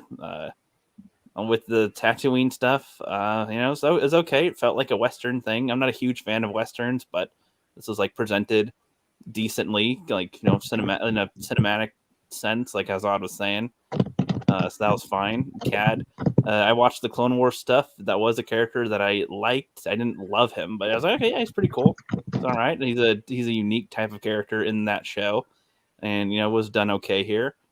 So it's like, you know, the episode overall, I just, you know, I'm leaving it neutrally rather than like, you know, as to where, you know, after every episode, I've had a lot of gripes, a lot of things that happened in it. This one is like, it's all right. It's chill. It's a good 5. 5 meaning it's okay. Really quick, check your memes in Twitter lands from my Meth Gator account. Okie dokie. Just a sec. Wow. So I give this episode a 9, solid 9. Yeah. I totally disagree with Rookie's analysis. I feel like Rookie might be coming from an overall series, which my series rating would be about where he's got this episode rated, about a 5. But as an episode contained, if I was just to singly remove this, you know, and judge this one episode on its merits, then I'd say this is the type of quality I've come to expect from the Mandalorian series, and that they did translate a lot of things well. They knew how to get me to show for it because they threw in Cad Bane, so good on you, Dave. I knew we were related. But yeah, I mean, I think that that one, it shows a vast improvement on Dave's directing because some of them shots are gorgeous. And 2, like the pacing was great. The nods worked a lot for me, but then again, I'm coming from the Mandalorian, so that advances that story, those story elements nicely.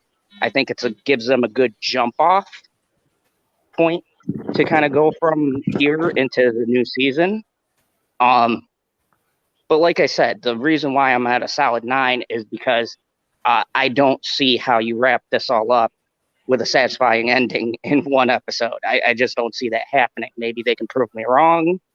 Maybe Big John is doing the next episode, but I just don't see them wrapping everything up, and that annoys me because there's so much good setup, and it's like if you put this in the beginning and shave down the other crap, you would have a tight show, and that kind of annoys me. So that's why I would have less gripes overall if they cut out the majority of the first 4 episodes. I'd be like, yeah, okay, I can start around here, and you know, that I'd be okay. I think I'd be able to ease into it a little bit better, I guess, based on before where I thought it was jarring. So I don't know. Yeah, I think the problem is, and I kind of understand where you're coming from, even though I tend to solely grade episodes. Although I'm not gonna lie, that third episode made me almost quit this whole series. But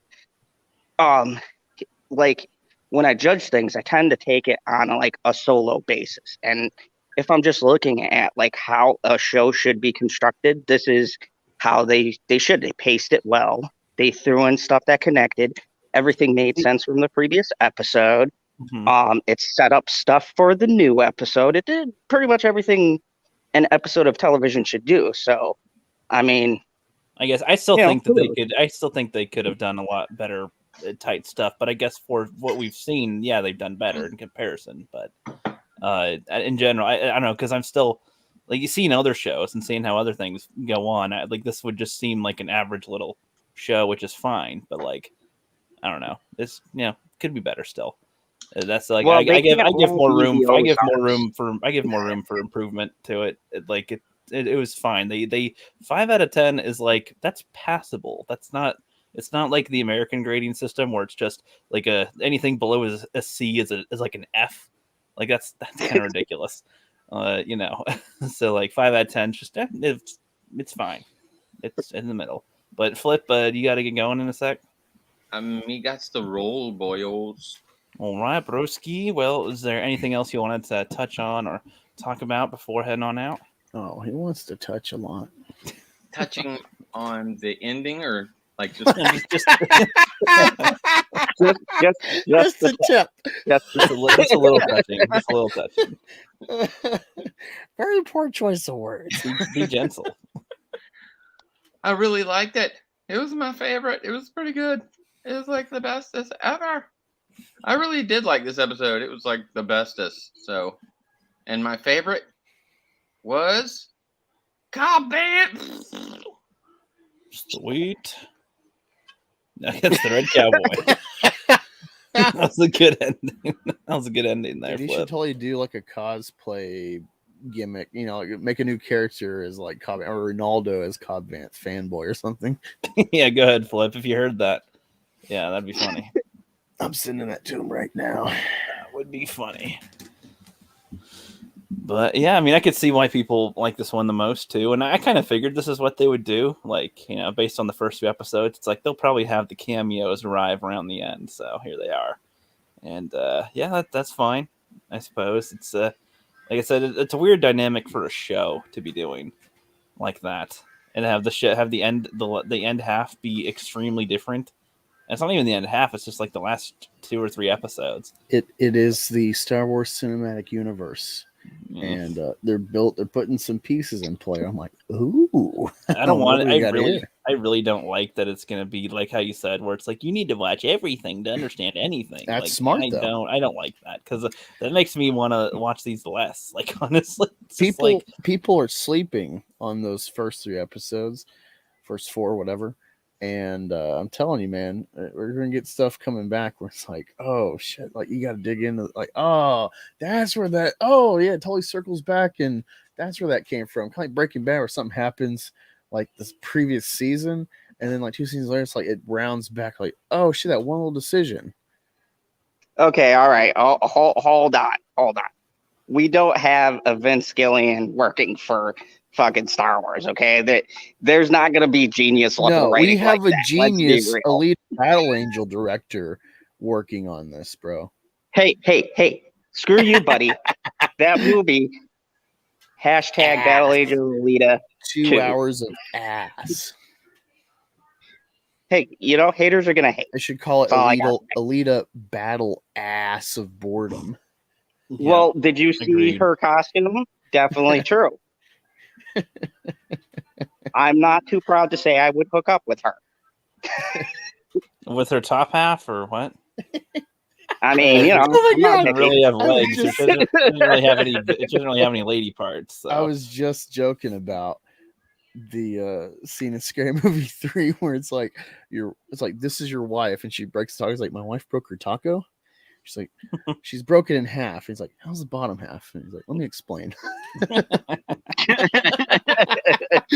Broke her taco.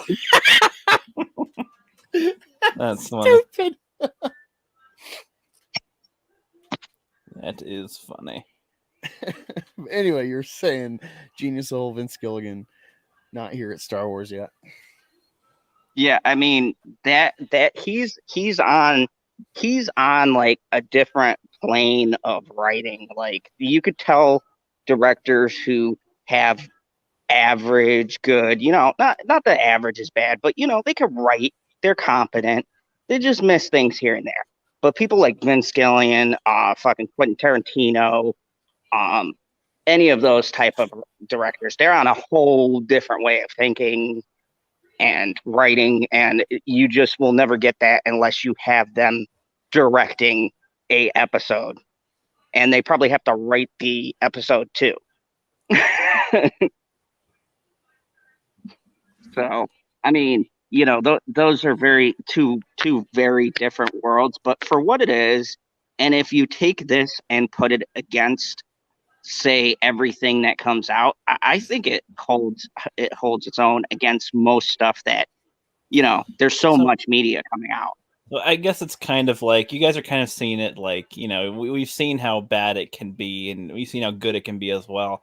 So like I have that kind of mentality with like Power Rangers, where it's like there's some seasons that are like pretty good for the most part, but they're also like they are still kind of cheesy for what they are as well. But for what they are, being mostly cheesy, they have moments of like, wow, this was good in it, essentially. And that's impressive when they're able to do that, considering what it is, I guess. And you got to think about the restraints too. Like I can feel the restraints of creativity from this new Star Wars. It's like every time they make episodes, it feels like there's more creative ideas they want to go with, but they just get shot down. And I think that really speaks to whatever the hell's going on over at Lucas too. You could feel in the writing where they're probably being told, no, you can't do that because we got this and this, and we got to make this toy, and it's got to be tough writing stuff for Star Wars. I mean, look at how many fights we hear about John having with the execs and everything with Kathleen Kennedy and everything else. I mean, that's got to factor into how they're able to write an episode.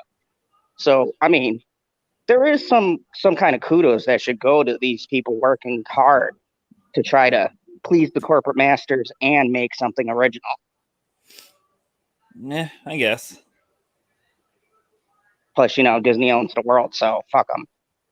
Yeah. I mean, it's hard for me. It's hard for me to say if that's all what's there. I mean, honestly, I don't know what is actually going on behind the scenes. Like, I'm sure it's tough for Zach to get what's his face to say "booyah," but I don't know. that's a different thing. It's like I don't know with Star Wars. Yeah, I mean, I'm still like not enough has happened to where my interest is back at all. Like, it's just it's there and conversation still. It happened. That's about all I could say. I'm digging a lot into Star Wars again. I'm rewatching the Clone Wars show. I just watched the film, which I like. It's fine for a starter for the show. And I'm actually starting to watch the show in order. So I got like the list ready on my phone. In the real order that they don't have. Yeah. So it's like, oh shit. Like, yeah, because I found out later that it was out of order. They released it all out of order, yep. So I'm watching it and it's like, wow, like the first episode's really like season 2, then you jump into like middle of season 1. And so you watched the micro series because that's technically the first. No. I do own the micro series, both volumes, but no, I'm watching the Clone Wars series in order now. And yeah, it's been a while, and so it's like, man, like I want to jump ahead and like get to the Cad Bane appearance and stuff, but taking my time, I'm going to watch. I'm trying to watch an episode every day, at least, and I think this would be a good way to get my kids into Star Wars because like they're very aware of Star Wars. It's all over the house. Pretty much every room's got something Star Wars in it. But besides like some lightsaber fights, they're kind of passive. I want to hear about politics, Angus. No, that's not. It's just I'm aware like it's the whole series is dense and compared to what's out there and the way media is now for kids, especially in the whole algorithm, social media, like autoplay world we're in.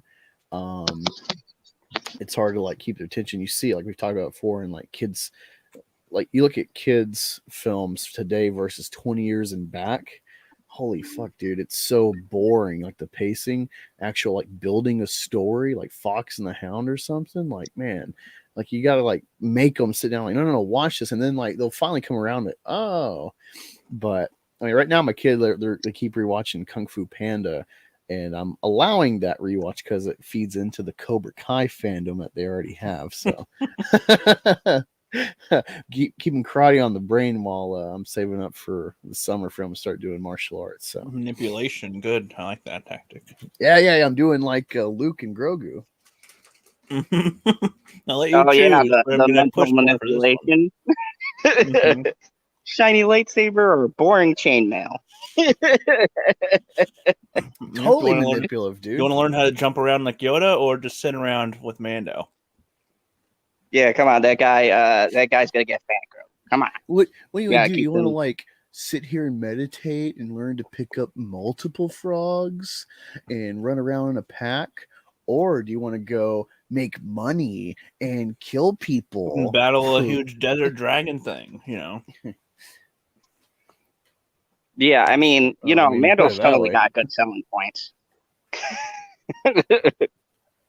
I mean, to be fair, he's got the dark saber, and that can cut through a lightsaber. So, but he's also got a very tiny ship now. So, well, no, see, I think it's either going to go. He goes with Mando, or he chooses this middle path, like I said, and he pulls some.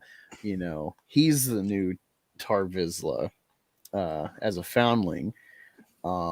Because you got the whole minds of you're 100% joking when you said that earlier. That's why I thought you were joking. I'm like, no, I wasn't joking. Like, because the Naboo starfighter, they hollowed out the droid compartment for like a co-pilot or a passenger pod behind him. So I think that was, they kind of already gave it away that he's got someone going to be riding with him, and that is Baby Yoda. I mean, comparable size like R2 unit, an astromech unit. So I think they kind of already gave it away with that little pod behind him instead of just leaving it empty or whatever.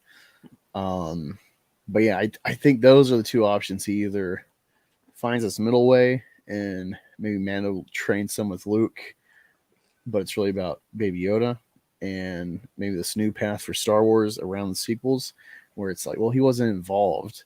And well, no, they're trying to set up that, don't worry, we don't have to focus on Rey, we got Grogu. So yeah, well, I think also it's like they can work around, or where was he during the Kylo rebellion of taking Luke's a nap academy?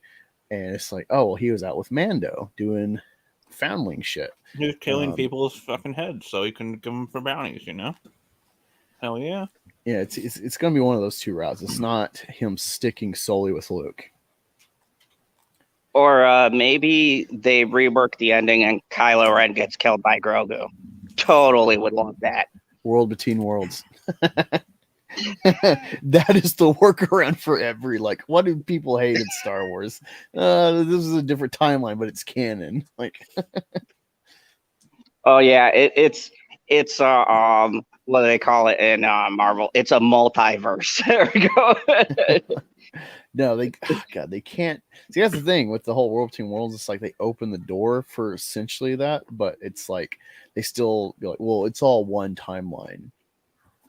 Well, I mean, in Rebels, they mentioned the ability to be able to go through time with, God help me, those stupid fucking space whales. But I mean, that's out there. So, I mean, I would absolutely hate that to happen, but it's still a thing that could happen. Where they're like, what mess they with need? The timeline and go, oh, sequel trilogy never happened. Whoops. No, I really think that what they're doing with this series of shows is that they're what people say the Clone Wars is making the prequels better. I think they're actually doing that with the sequels, where it's like, all right, I think with Rise of Skywalker, Filoni was involved in some capacity behind the scenes. So I think they are trying to do like what people talk about the Clone Wars, where it's like, oh, it makes the prequels better. I think they're actually trying to do that for the sequels and make it palatable, because all the moves they did in Rise of Skywalker was pretty much F you, Ryan Johnson, F Last Jedi, and all your plot points, but they are canon, and we just make it where it's like that never happens. That was like a miracle that any of these events happen that way. I think, you know, that shows where it's like, all right, we're not eviscerating the sequel trilogy from canon. We put way too much money in it, and we can't post that L to the world. We got to draw a line in the sand somewhere, so let's just work around it. And so I mean, that would be the smartest move. I think they're going to do like a decade of groundwork before we start seeing another like feature film or trilogy released, aside from maybe High Republic stuff. Compelling your point is. Sorry? I said compelling your point is. Yeah, but no, that's overall, even with like the herky-jerky pacing and plotting of this show, overall they still got goodwill from me. You know, like for the most part, I give the show all together combined, I still give it like a 7 out of 10. Like I enjoy all this. Besides some of the just like, wait, what the Vespas, like that really undercut the show. Everything else I was pretty fine with, unlike most people. And these 2 episodes really put it over the top, and so it's like a middling success overall, but still goodwill. Yeah, I have no idea if there's anything they could do that'll really get me interested again. Like interested. This so makes like, me wow, sad. I want to go and see what happens next, really, and I want to get in depth with this or that, because I don't know if I trust them to do anything, and if they have anything that does make me want to bite, do I trust that it'll be worth trying to get into it, or will they fuck it up and make it a TLJ like? Because I think that's very easy for them to do. Again, you know. Yeah, no, that makes me sad, because it's like we're rooted in Star Wars. That's how we got on YouTube, because you know, Last Jedi and stuff. And you had other interests, whatever, but like that was the root for us finding each other. Yeah, that's how we all found each other, essentially. And that's been a solid connective tissue of my channel over the years. Is Star Wars. That's been consistent, and I've compartmentalized Lucas era versus the add-on of Disney, where it's like, you know, less investment. It's, you know, it's not the same magic, but this show's like getting those hints again. We're like, oh my god, like man, this feels like Lucas Star Wars. Like, yes, you know, like they're teasing me for sure, and they're building good faith again. And I'm still interested, even though I compartmentalize, I'm still interested overall in digging into EU lore and just Disney lore, what all they're building. And so I hear like your perception where you're just kind of watching this because it's, you know, talk of the town and, you know, something we can all talk about currently. But yeah, no, it just disheartens me. Like other people I see where it's like there's a monetary interest or a cloud interest, crapping on stuff. It's like a trend.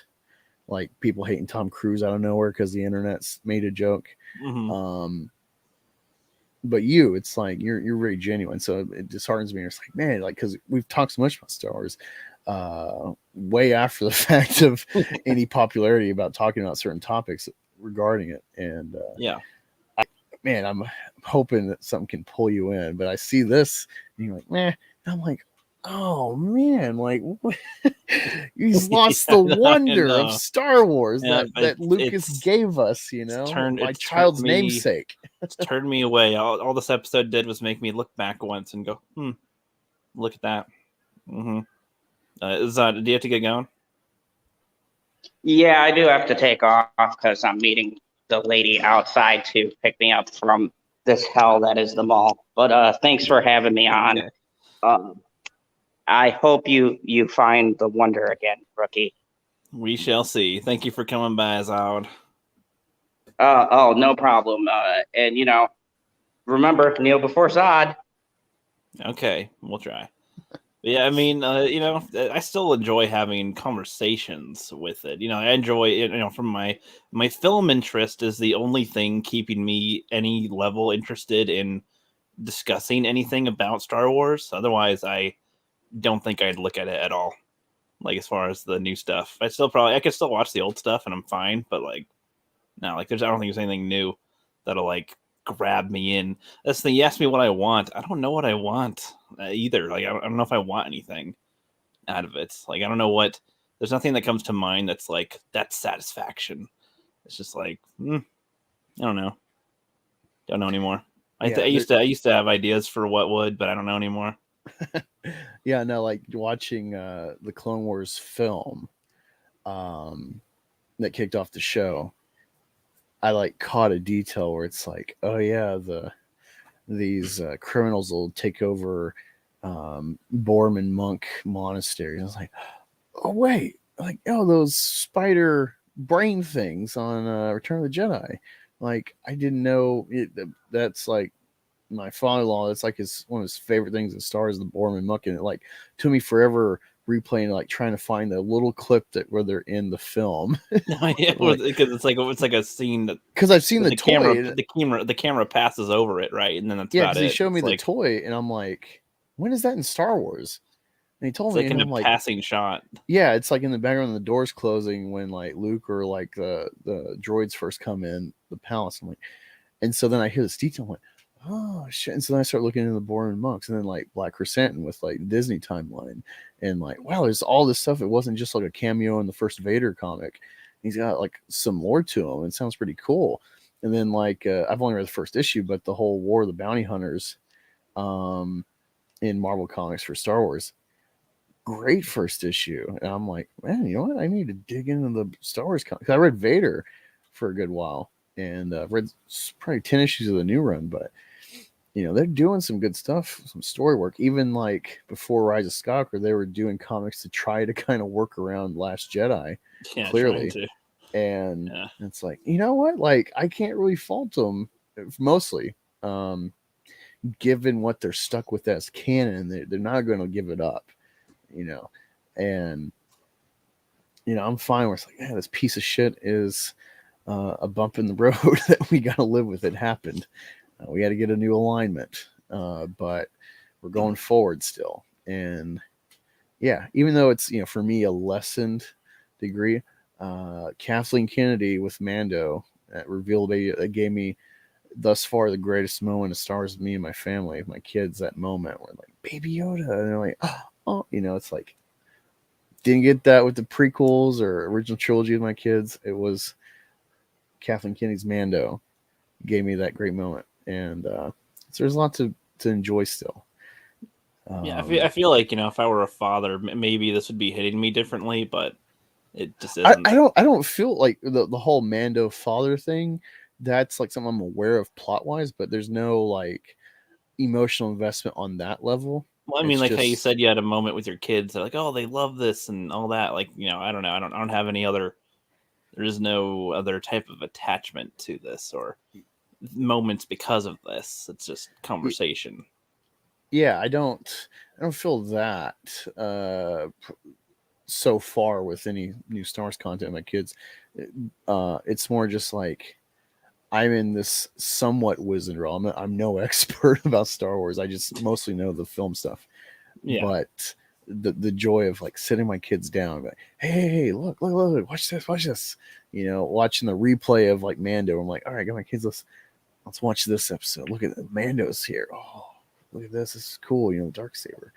And they're kind of in and out because they're still young. And like I said, all the social media crap affecting film interest. But I see like, oh, there's some cool stuff that they notice. And so I got to like trying to like not force it on them, just like I can do with AC/DC, where it's like they like AC/DC not because I force it, but just because it's so commonplace in my household. So it's like they're fond of it, and it just like naturally sets in. That's something they like. So yeah, I'm just acculturating them. Which is a good idea. So yeah, it's hard to balance because it's like I love this shit. So it's like there's that kind of religious fervor. It's like we're going to church. Listen up, Get on, like, bring your lightsabers, kids. I gotta bring it. Yeah, I gotta like sit back and just let them absorb it and go in and out. And it's frustrating. You want them to naturally love it, not because you're forcing it. It's frustrating, but like there's so much there. You just give them time, and nurture them in some other facets of life too. It'll catch on, and they'll find the magic of it. Yeah. Yeah, I mean, I don't know. Like I said, for all I know, there could be something that happens that's like, oh wow, I'm totally caught in now. But Who is your favorite Star Wars character? do I have one? Let's see. It's surprising. All these years, I don't think I've ever asked you that. I don't know if I ever thought about that, to be honest. Like favorite character. I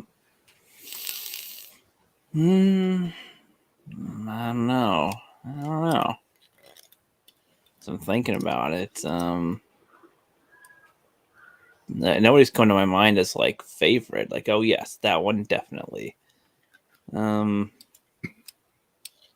a way, I guess, like I'll say Luke for now, but I don't even know. I have to think about that longer. I'm not sure. That one's a tougher one for me to think about. I mean, I say Palpatine. Maybe Palpatine's pretty. I still get some joy seeing him do it. I was just talking. I don't know. With I a friend like at work. Palpatine. He's kind of just a passive Star Wars fan, but like it's funny because he likes it and he's asking me stuff, and so it's like I get to be like a wizard of knowledge for this guy, and I'm like trying to, hey, dude, you gotta watch Mando because dude, these new episodes of Boba Fett, oh man, like you gotta watch the show before you understand really context. So I'm trying to get him caught up, and every time like I'm still like, once more the central room of the galaxy. Yes. See, like I guess honestly, yeah, if they were to be more like the prequels, in a way, I'd kind of find more joy maybe because there'd be like memeable things in it that are funny on purpose, kind of. Like it's just, I don't know, something like that maybe would hit me a little bit better.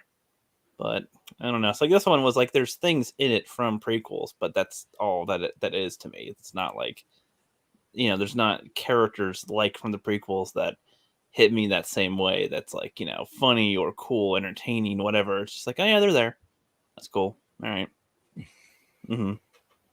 Like, yeah, like I said, I have no attachment for Ahsoka. It's like I don't hate her, but like I don't have attachment to her either. It's like, oh, she's fine, but yeah, you were saying about like I wish she was dead and had more impact at some point, whether it's like the Vader fight in Rebels or whatever before. Honestly, the way they ended season 5 of Clone Wars was like so bittersweet. It's like, oh, she finally got her redemption. She's been framed and they cleared her name. And she's like, wait, you found I was guilty. So like, fuck you guys. I'm out. And it's like, oh man, the tragedy, at some point, Order 66 is going to happen and he becomes Vader. And so at that point, you're watching the show. It's like, she just left. And like, what does she know? Or, where did she go when like all this happened? Given her past and her knowledge of Anakin not knowing he turned. And of course they rounded it out eventually in season 7, but the only thing could have topped that is if there's like a tragic death or something because of Anakin, not him killing her, but like, this is your fault, or he was just too, like the Flash, he was just not fast enough to save her. Something like that. Yeah. Like, something with Anakin and her, that would have been nice. Like she needs to, like I said, I want her to die in a meaningful way. It's like if in one of those shows they did something like that, it'd be like, okay, cool. That's you had a good end there, and you were an ex-Jedi and everything. So it's like, you left before the house burned down, essentially. Like that's good. I don't know why it's came to mind, but I was just thinking about the whole frog sequence in this episode. That was kind of funny. I'm thinking about Jones meme out of this, like a video meme. They're turning the freaking frogs gay. Yep, by joining the Force.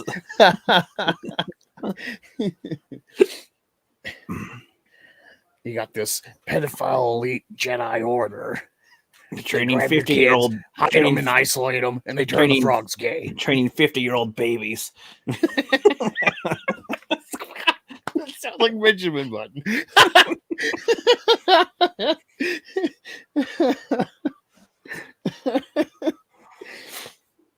I love how triggered people were about the whole find out Baby Yoda and his age. He's like, he's a baby, but he's 50. me. I remember people being that mad. I thought that sounded weird.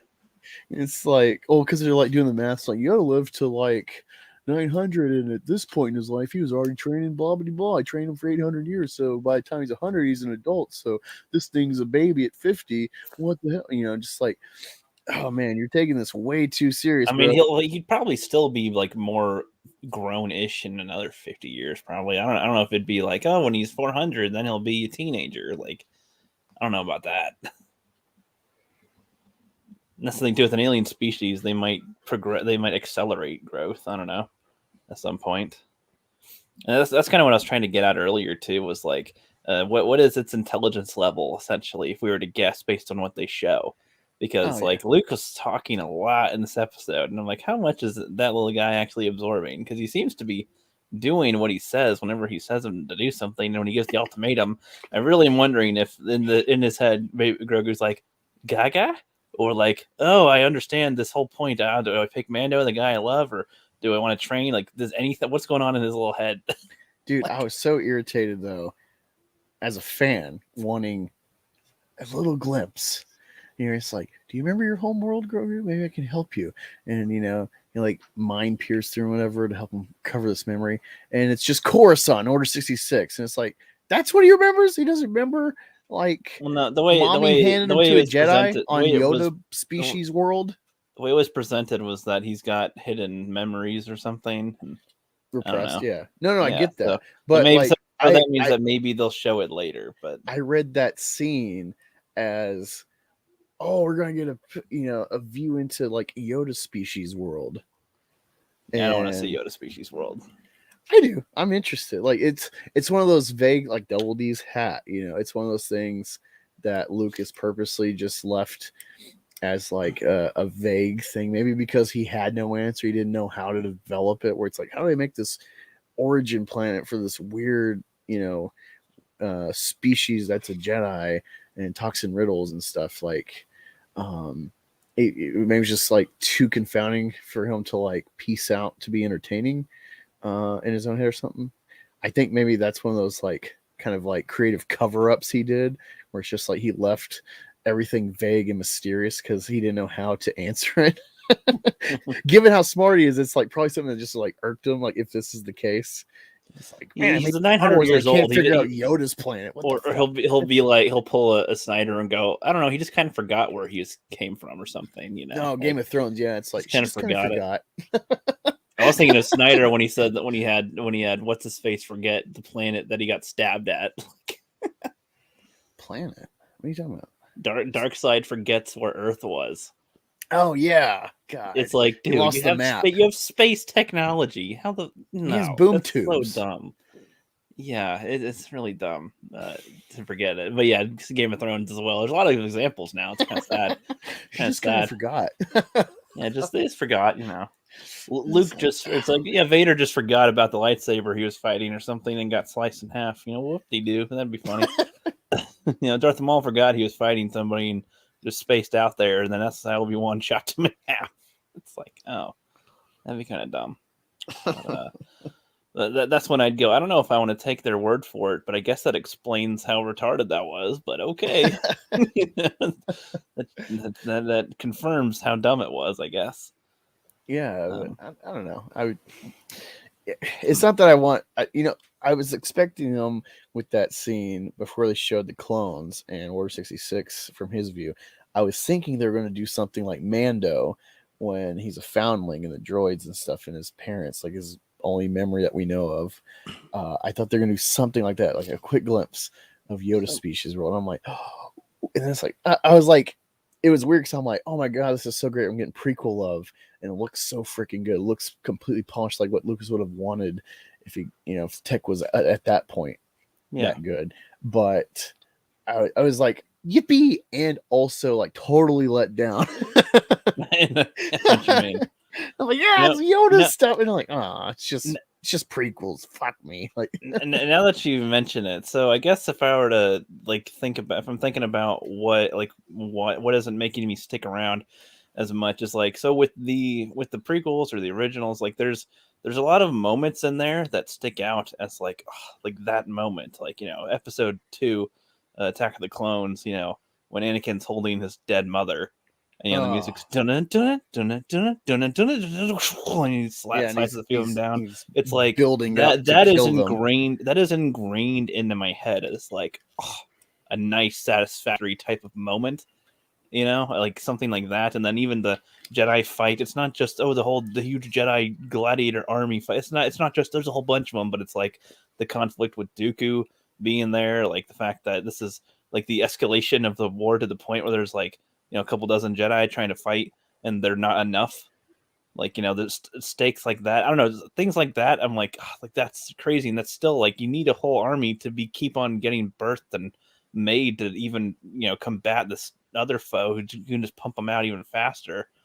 Like that's a interesting type of thing to be thinking about. And I don't know, there's all these other moments like in the other ones that stick out as more meaningful. Even the pod race. Like, you know, a lot of people will go, oh, he has superpowers. That's how he won. It's like, I don't know. He has senses that allow him to, you know, do things. But they mention he always loses as well. So he never even finishes a race. So that was his first time he won something in there. It's not like it's that thing. I don't know. There's just more moments. And then in this, like in all these shows so far, it's just mundane at best for me. It's like, oh yeah, moments, things have happened. Things have happened. Things have happened. Things are happening. But that's about it. It's just no moment is like sticking out as like, that's a moment I'm going to remember. Well, I guess. Especially in the season 1 of Mando, like nothing so far has stuck out. Is anything memorable, really? Boba Fett, things that they forget half the time. Like, oh yeah, let's just fuck this and fuck that. There's been no moments that are specifically like, wow, I'm going to remember this moment. And honestly, I think the most memorable moment is Luke going, which one do you want, huh? You know, the chainmail or the lightsaber. That's probably the most memorable thing, but it's just because of how bizarre that is, I guess. It's like, oh, that's the ultimatum. Okay. I mean, I don't know if you feel the same with the shows so far. If anything sticks out much. Like I've said for a couple years now, it's like this shows you the quality and the state of Star Wars in the hands of Disney versus Lucas is that despite, you know, people could hate the prequels and cry about Jar Jar or Annie, whatever, but there's so much imagery that you could like, what comes to mind when you think of the prequels, you know, what's iconic. Yeah. Even like so Palpatine, like, you know, going, I feel it through you, like, you know, just him just talking, you know, or like you know, him not from opera. a Jedi, like in the opera. It's just like those are perfectly in my head. I don't have the to be opening thinking shot about of it for episode years. 3. Yeah, him beheading Dooku, Grievous. That's like, whoa, what the? We're in a whole new ball game with Star Wars. So much of it is in my head, and I feel like it's not just because I was young or nothing, but it's like it just the individual moments or scenes and dialogue. It's like it's in there. It's like it's ingrained in there with how it's presented, the music, all these things play a factor into it. And it's like with this stuff, no, just nothing's really sticking. You know, even TLJ, I forget a lot of what happened in that sometimes, but the only thing that sticks out the most to me is the milk tree, the titty milk. Honestly, that's like the most. and then Rose Tico with the fight for we hate and whatever, and you like, know, those are the most. Those two are the most memorable scenes from all of the sequel trilogy for me. Or like Luke, you know, well, it was, you know, Luke when he like dusts himself off after like them like raining fire with like AT-ATs, and then he just like dusts himself off like to mock, like that was like comedic, but at the same time, like, when has this ever been a setup in Star Wars? You know, it just sticks out like a sore thumb. You know, like the delivery for the Sagarin. It's like why would he be mocking him as well? Yeah, kind of odd. And yeah, but like ultimately what I was getting at is besides maybe like Star Killer when it shoots, like when Kylo stops the blaster, like that like headshot of film when he turns It's like, ooh, like that's a good image. Like Well, that whole trailer. That's kind of there, but the way they present it is it just moves along.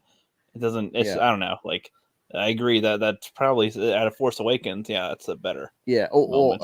Or like I would say that shot or the trailer when he like the shot that they don't show in the film where he's like the reveal of his saber is like, and like, whoa. I liked the concept when they're in the forest and he like force paralyzes her or something. I like that concept, but they never do that again. And so it's not.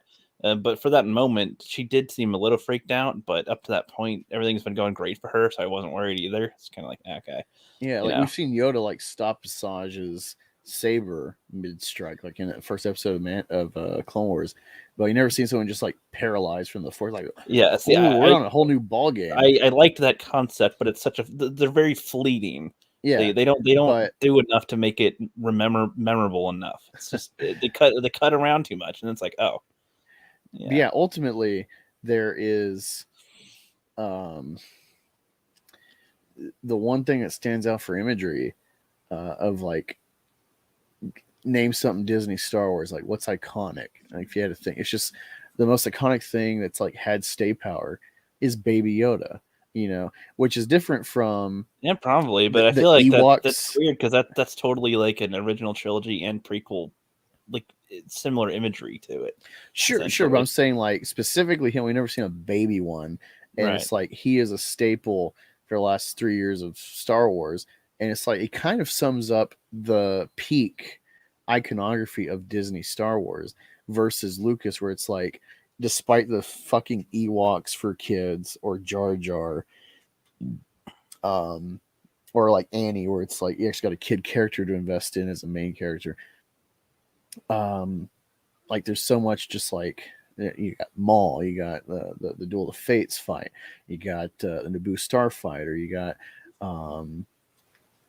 just so much. So many things are so unique and they're memorable and they stand out. Like in Disney, have they created anything new that is like like an alien creature that like is like yes, that is something that is new and stands out? The only thing I can think of is like a fleeting character. With the one with no fucking arms. The mechanic with no arms. The blob engineer, like that thing. No, I was gonna say the droid that has a penis or something. The Wookiee. There's like this Wookiee like thing in Rogue One. He's like a white looking Wookiee-esque creature. I don't remember that. And he's very fleeting. Like but that's about the only thing I can think of where it's like, ooh, that's like an alien that, as far as I know, is only like Disney era. That's new.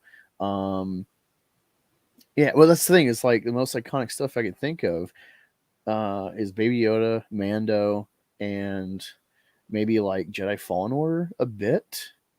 But because of where Star Wars is, like so few people versus during the Lucas era have played it. Like if it was his Lucas era, like even the worst things of the prequels, like people would point to like the Gungans, but it's like, or like the Senate. The Senate still like sticks out. It's like ooh. You're right, but it's like there's even Gungans are like very unique. They're very unique compared to any other creature on the set, like that you'll see. And then it's like, do you get any of that in anything in the Disney era? Like I can't think of any of them. I think there's like some fat dude that's chilling in the Force Awakens in that cantina, but I don't remember what he looks like because it's just there's the fat guy with for like a the few weird seconds. tusk chin thing, and then the crimson, the red, like the crimson guy, like the Crimson Corsair, I think's his name. It's like really cool design. Like he's got this red helmet thing. You don't know if he's an alien or not. That was cool looking, but they did nothing with him in main. I don't remember it, honestly. I don't remember what that is. But like that's what I'm talking about, is that for all the time he's had ownership and his creative chances, Baby Yoda really is like the epitome. And I think like it's cute, and they've actually done something with them substantive thus far. So it's not just you're right, it's not just an easy like cutesy cell. It's not Porgs or Jar Jar. Well, he's at least at the minimum Ewoks. he's the drive for Mando to be doing something, and it's conflicting thing of why is he even doing this? Like he shouldn't be doing this technically, Yeah. but he's got something there, and like you said, it's like he was a foundling or like a is that what he was? Abandoned. Yeah, the man. Well, he's orphaned, and his parent Or orphaned, or his same thing. The Mandos Just kidding.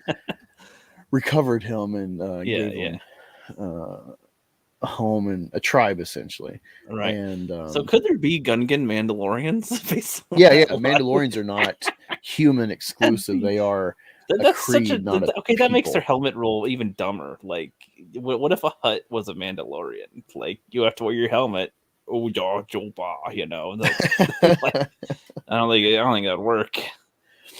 It would work. They'd figure it out. That's That'd why be funny. See, but that would be funny as fuck to see a show like that. That's just comedic. I don't know, like it's something to lighten the mood. That's funny, like where they're not taking it seriously. It's just funny.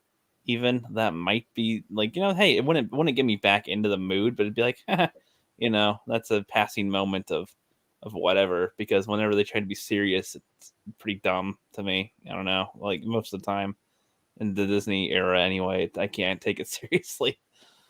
Like whenever Ray would try to be and whatnot, it's like, you know, so like again, it's like in the Mandalorian season 1, from what I've seen, like, you know, Bill Burr was probably my favorite part because he just seems like he's good. He seems like a guy that I could see in this universe that almost seems like a guy in our world, but he does fit well enough in there. Or like, you know, he's like, what is there a gun getting under that helmet? You're so stupid or something. Fucking makes fun of the other species, and it's just like, oh, that's funny. And there's like, you know, all the other people in there with them, and you know, he's jokey and then serious when he needs to in the moment, and it's like I kind of like that. That was a different little personality quirk that they made in this Disney area. Wow, like that's unique. And the other characters, he said, "Wow," like Owen Wilson. and it's like as dumb as the Twi'lek things were in that episode. Like the brother's like, I don't care about my sister, and it was just like, oh, like that's a nice little, like small character bits that sort of are something that make me think this world is something. And it's like, I don't know, like I give some, I don't know if I give it points, but it doesn't get deductions for that kind of thing. Fun little like, tidbit. You know, remember the girl that's like the wildling that they catch that ends up being like the caretaker for Bran in Game of Thrones? Yeah. That's the Twi'lek in Mando. Oh, I had no idea. Yeah. She actually got like, you know, they actually put her in like, you know, a get up, and so that's cool. That's what pissed me off is like they get Danny Trejo in Mando, and it's like, or in Boba Fett, it's like, why wouldn't you make him an alien? You know, like disguise it a bit. Yeah. But yeah, it's like that's the other thing too, is like they shirk away from alien. You know, it's all just so much human. There's so much human crap. That actually makes it even more bland. And it's like, well, aren't we getting main besides Ahsoka now? We got like no, and Baby Yoda, who doesn't talk thus far. There's like no. The Tuskens haven't talked either, so that's. Oh, they've talked. It's just but like we don't hear them. There's no captions or anything, so it's just. Yeah, they're like the droids and the Wookiees. You infer from main character interacting. Well, even the Wookiees, at least they give like, you know, like gestures and looks that you can read. That's like, ooh, you know, you don't need to say something, and you know, most of us will probably catch what you mean here.